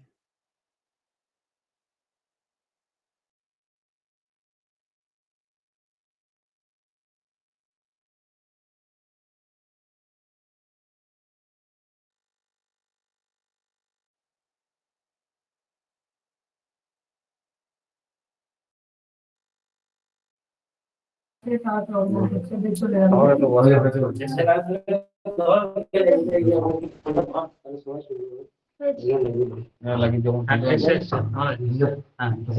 জয়গুরু রাধেশ্যাম। হ্যাঁ জয়গুরু রাধেশ্যাম। হ্যাঁ জয়গুরু রাধেশ্যাম। শোনা যাচ্ছে? হ্যাঁ এখন শোনা যাচ্ছে, আবার শোনা যাচ্ছে। হ্যাঁ ও আচ্ছা ঠিক আছে, আচ্ছা আচ্ছা। ও ওই বলছি যে ওই সমস্ত মানবতার উদ্দেশ্যে বলছি, ওই প্রশ্নটা কি শোনা গেছে? না শোনা যায়নি। ও এই যে নির্গোপাখ্যানটা আমরা বললাম, এই নির্গোপাখ্যানটা যে আমরা যখন পাঠ করলাম, তাহলে এইটা থেকে যে ওই ব্রাহ্মণ, হ্যাঁ নির্গ রাজা, ওই নির্গ রাজা ভুলবশত একটি গাভী, হ্যাঁ অন্য ব্রাহ্মণকে দান করে দিল ভুলবশত। তার জন্য এত বড় শাস্তি পেতে হলো কেন? তাহলে মানুষ কি শিক্ষা লাভ করবে এখান থেকে? মানুষ ধর্মকর্ম করা ছেড়ে দেবে, দান ধ্যান করা ছেড়ে দেবে, তাহলে মানুষ কি শিক্ষা পাবে? হ্যাঁ মানুষ তাহলে ধর্মকর্ম করবে কি করে? দান ধ্যান কিন্তু ইচ্ছা করে করেনি, সে তো ভুলবশত করেছে। তাহলে এর জন্য মানুষ কি করবে, কিভাবে ধর্ম আচরণ করবে, কে করবে? তুমি বলো না, তুমি ছাড়া বাকি সবাই বলো। জয়গুরু রাধেশ্যাম। জয়গুরু রাধেশ্যাম। জয়গুরু রাধেশ্যাম। কে? হ্যাঁ মহারাজ, নামটা কি আপনার বলুন একবার। আচ্ছা আগে আগে পম্পা বলছে অর্ঘ্য, আগে পম্পাকে বলার সুযোগ দিই। পম্পা বলো। হ্যাঁ এখানে বলেছেন যে এই যা কিছু শুভ অশুভ কর্ম ভগবানকে আগে অর্পণ করতে হবে, তারপরে সেই কাজটা করতে হবে। এখানে ভগবানকে অর্পণ করা হয়নি বলে সেটা শুভ কাজ হলেও সেটার ফল তাকে ভোগ করতে হয়েছিল মৃগ রাজাকে। কে বলছে? পম্পাদি? হ্যাঁ হ্যাঁ হ্যাঁ পম্পাদি, পম্পা।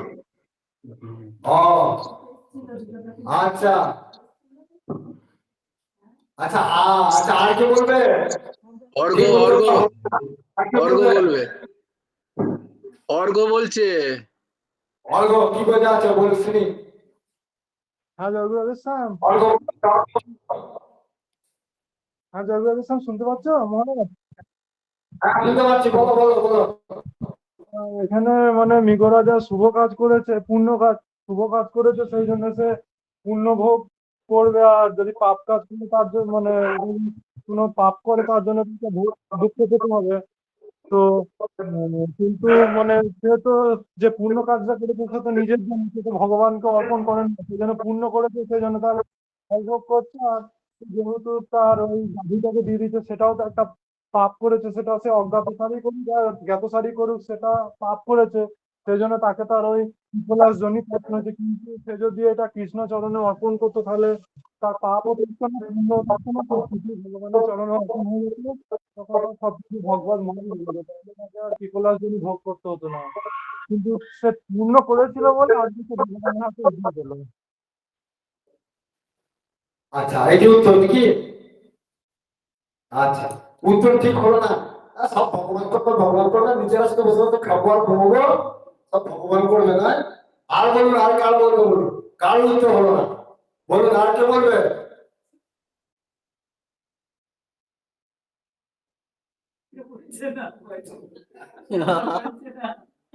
ভগবান সব করবে, ভগবান আর মানুষকে আমরা শুধু বসে বসে খাবো আর ঘুমবো, বলুন আর কে বলবে? বলছি, যে কোনো দানই হওয়া উচিত নিষ্কাম। এই দান করার পর সে যদি চিরকাল সেটাকে মনে রাখে যে আমি কি কি দান করেছি, তাহলে কিন্তু তার দানের কোনো ফললাভ হয় না। যেমন শ্রীকৃষ্ণের কাছে সে প্রমাণ দিচ্ছে বালুকা রাশি শতকোটি তারা, এত জলের ধারা, সব দিয়ে সে প্রমাণ দিচ্ছে আমি দান করেছি।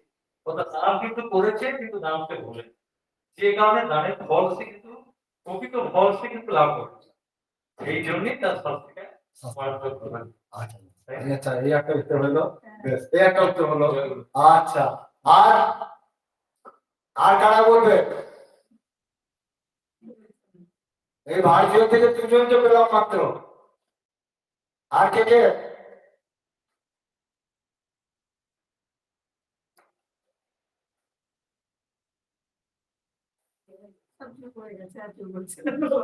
সব ভয়ে চুপ করে যাবে তো সব? এত ভয় করতে চলবে? নেটে প্রবলেম নেই তো? ঠিক করে বল, ভিডিও করলে না না, শোনা যাচ্ছে, শোনা যাচ্ছে। শোনা যাচ্ছে তো? আপনার আর নম্বর মতো দিচ্ছে না যে? তুমি জিজ্ঞাসা করো। আর কেউ বলবে? আর কেউ বলবে? যার যা মনে হচ্ছে বলো না, অসুবিধা কি আছে? মহারাজ জানতে চাইছি যখন। হ্যাঁ, এটাই তো শুনতে এর মধ্যে চাইছি। ভয়ের প্রশ্নটা কি আছে? তোমার যাদের মনের কিছু ভাব আছে বলো। মিতাদি আছে, এখানে মালা আছে, বালামা আছে। আর একটা কথা বলি, যেই বলছে সে কিন্তু ভগবানের চরণে নিজেকে আত্মনিবেদন করছে, সে ভুলই বলুক হ্যাঁ, তাতে কি হয়েছে? কথা তো ভগবানেরই হচ্ছে। হ্যাঁ, সবাই কিন্তু পুরস্কার পাবে, পুরস্কার থেকে কেউ ছাড়া হবে না, একটু জেনে রাখবেন। যে ভুল শুভ্রাদি, শুভ্রাদি, কেউ বলছে না। শুভ্রাদি, হ্যাঁ জয়গুরু হ্যাঁ রাধেশ্যাম, দিদি বলো। বলো, তুমি কি ভাবছো বলো। দিদি কিছু বলো। বলো। জয়গুরু রাধেশ্যাম, আমি সত্যি কথা বলতে মা এসছে, আমি না ওদিকে আবার খেতে দিতে চলে গিয়েছিলাম দিয়ে, ও আচ্ছা আচ্ছা। সেই জন্য হ্যাঁ, সেই জন্য আমি করে নিয়েছি, কিন্তু এতটা মনটা দিই নাই আমি এখানে। হ্যাঁ হ্যাঁ হ্যাঁ হ্যাঁ। আচ্ছা, জয়গুরু রাধেশ্যাম। আচ্ছা, এবার মনটা দিয়ে বলো, এই নির্গুণাকে উপাসনা তুমি করেছো? নির্গুণাচার তো পড়েছো, সবাই পড়েছে, এখন উত্তর দাও যে মানুষ এই যে একটা দান দান করলো, ভুলবশত একটা গরুকে দিয়ে দিয়েছে, আমাকে দান করতে খুশি করে আর হ্যাঁ, কি করে তার জন্মগ্রহণ করেছে, ব্রাহ্মণ অভিশাপ অভিশাপটা খুলে তারা মানুষ কি করবে, কিভাবে ধর্ম কর্ম করবে? হ্যাঁ, আচ্ছা,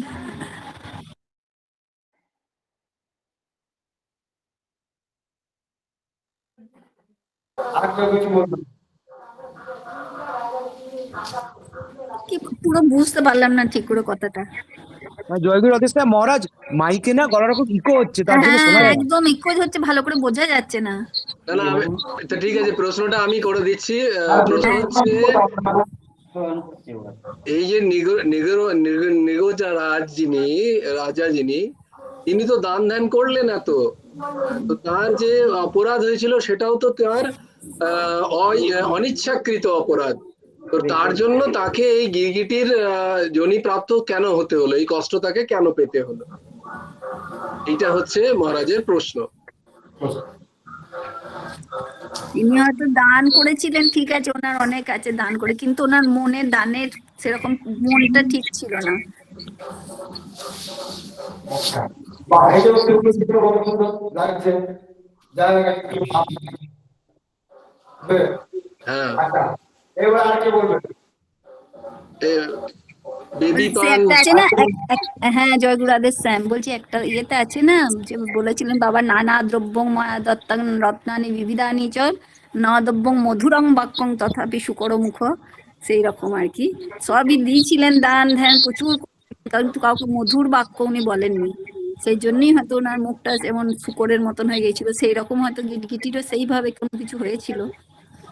ও আচ্ছা, আচ্ছা, যাই হোক, তুমি এই যে বাহ, আচ্ছা, তারপরে বাহ, আর কি বলবেন? জয়গুরু রাধেশ্যাম। তারপরে আর কি আছে?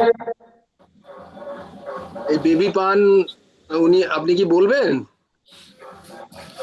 আমি বলবো, একবার মা রাধা রানীকে আমি দেখেছিলাম। ও আমার বাবারে। এই উঠোনে তুলসী তলা ছিল, তা হ্যাঁ হ্যাঁ, আমি ওই ইয়ে রাধেশ্যাম নাম করে, গুরু নাম জপ করে আমি একটু ওই গুরুদেবেরই ওই রাধা রানীর বইটা পড়ছিলাম। হ্যাঁ হ্যাঁ, পড়তে পড়তে একবার, আমি একাই থাকি বাড়িতে, আমার মেয়ে স্বামী অনেকদিন আগেই মারা গেছে। দিয়ে আমি একবার বাইরের এই বারান্দাতে গেলাম, দিয়ে আমি মানে এক পলক দেখলাম হলুদ শাড়ি পরে এই মাকে, তুমি কে গো মা তুমি, সঙ্গে সঙ্গেই দিয়ে গেল। বাবারে। রাধা রানীর মানে অন্য কিছু নয়, ওই রকমই দেখলাম। বাহ, আমি ইন্দিরা মাকে আমি সঙ্গে সঙ্গে ফোন করে জানিয়েছিলাম। অপূর্ব অপূর্ব, খুব আর সুন্দর। ওই তুলসী তলাতে আমার গুরু ভগবানকেও দেখেছি একদিন। বাহ, রাধেশ্যাম নাম করছি, তবে এই রাধেশ্যাম নামেতেই ওনাদের সবকিছুই পাওয়া যায়। যাক, এখানে মহারাজ ইনি এই দিদি এক তার অভিজ্ঞতার কথা শোনালেন। এখন মহারাজের প্রশ্নের আমরা একটা উত্তর চাইছি দিদি, সেই ব্যাপারে আপনি কিছু বলবেন? বাহ, খুব সুন্দর। রাধেশ্যাম নাম হচ্ছে, ওইটাতেই আমরা সবকিছুই পাবো, আপনারাও পাবেন। বেশ বেশ, খুব সুন্দর, ভালো লাগলো আপনার কথা শুনে। তো আর কেউ বলবেন মহারাজ? আমাদের সময় চলে যাচ্ছে, তুমি প্রায় 10:30 বাজছে এবার আমরা। হ্যাঁ হ্যাঁ, তাহলে সবাই বললো, যাতে যারা যারা বলা। হুম। আচ্ছা, তুমি বলো, এখানে আমাদের আমাদের ঘুমাই কি করি? বলো,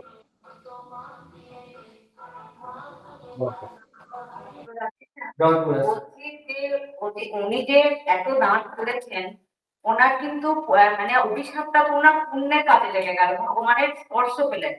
উনি যে মানে যেহেতু গিরগিটি যে হয়েছেন, হ্যাঁ, এবং তার জন্য ভগবান তো ওনাকে মানে লাভ, মানে ভগবানকে স্বয়ং লাভ করলেন। এটা আর মানে আশীর্বাদ স্বরূপ হলো কিন্তু, অভিশাপ নয় কিন্তু। বাহ বাহ, আচ্ছা, বাহ বাহ, এটাও সুন্দর উত্তর, খুব সুন্দর উত্তর।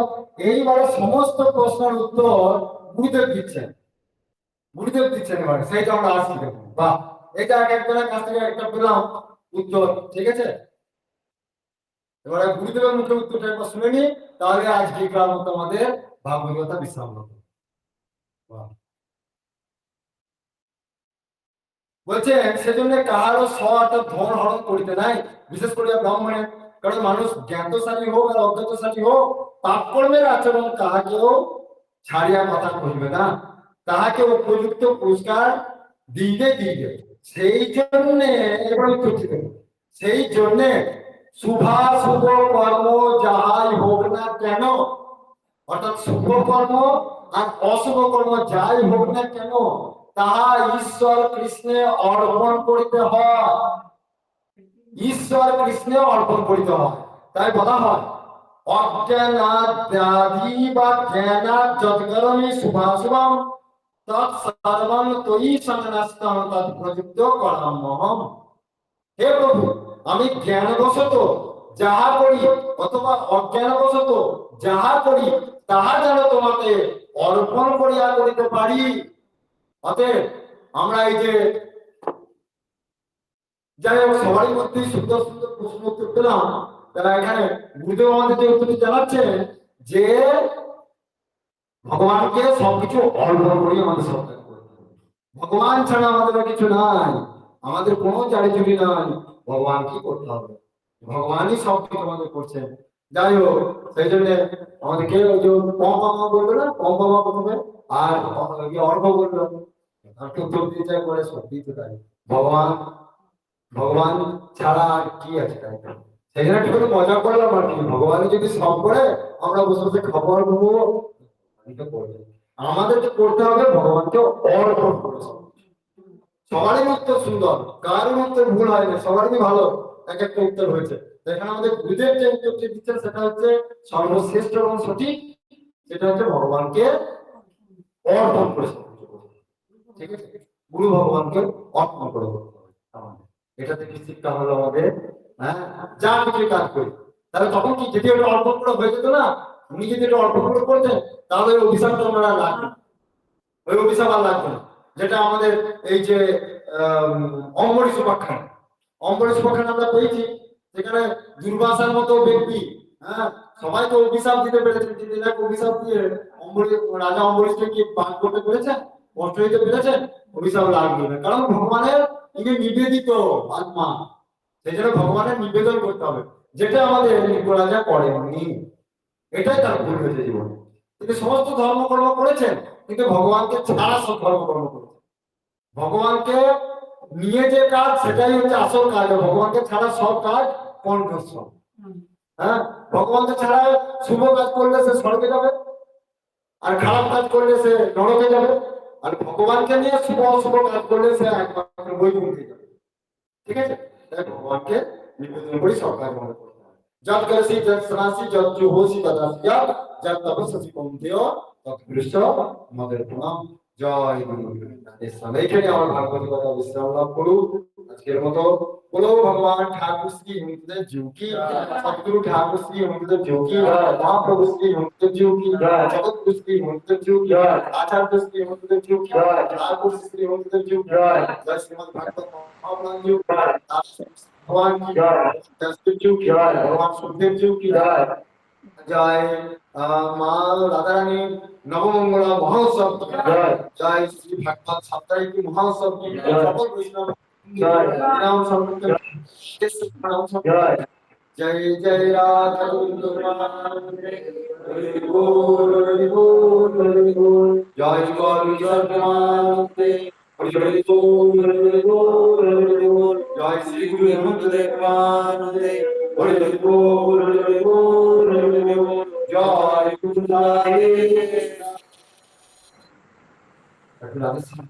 জয় গুরু রাধেশ্যাম মহারাজ। জয় গুরু রাধেশ্যাম। বলছি বৈভব ছোট তো ওই জন্যে উত্তরটা দিলাম না। বৈভব কিন্তু বলছে যে কৃষ্ণ ঠাকুরকে কিছু দেয়নি বলে ওই রকম হয়ে গেছে মা।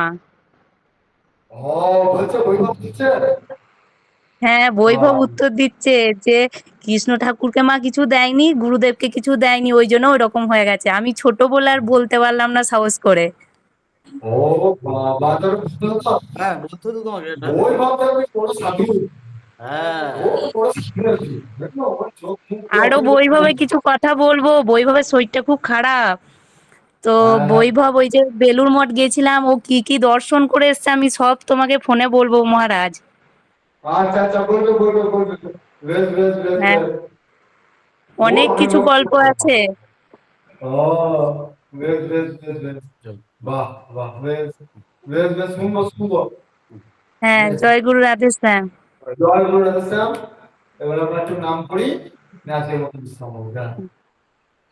রাধে শ্যাম রাধে শ্যাম, শ্যাম শ্যাম Radhe Radhe, Radhe Krishna Radhe Krishna,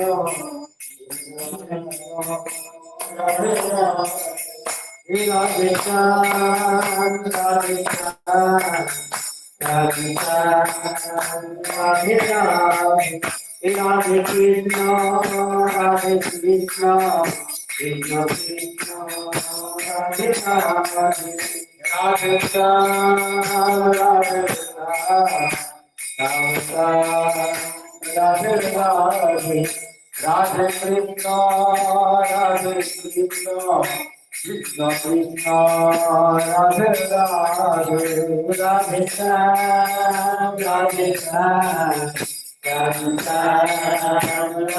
Radhe, Radhe Krishna, Radhe Krishna, Krishna Krishna, Radhe Radhe, Radhe Shyam, Radhe Shyam, Shyam Shyam, Radhe Radhe, Radhe Krishna, Radhe Krishna, Krishna Krishna, Radhe Radhe, Radhe Shyam, Radhe Shyam, Shyam Shyam, Radhe Radhe, Radhe Krishna, Radhe Krishna, Krishna Krishna, Radhe Radhe, Radhe Shyam, Radhe Shyam, Shyam Shyam, Radhe Radhe, Radhe Krishna, Radhe Krishna, Krishna Krishna, Radhe Radhe, Radhe Shyam, Radhe Shyam,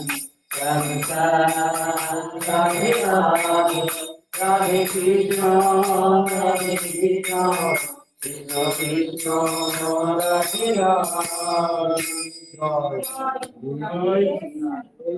Radhe.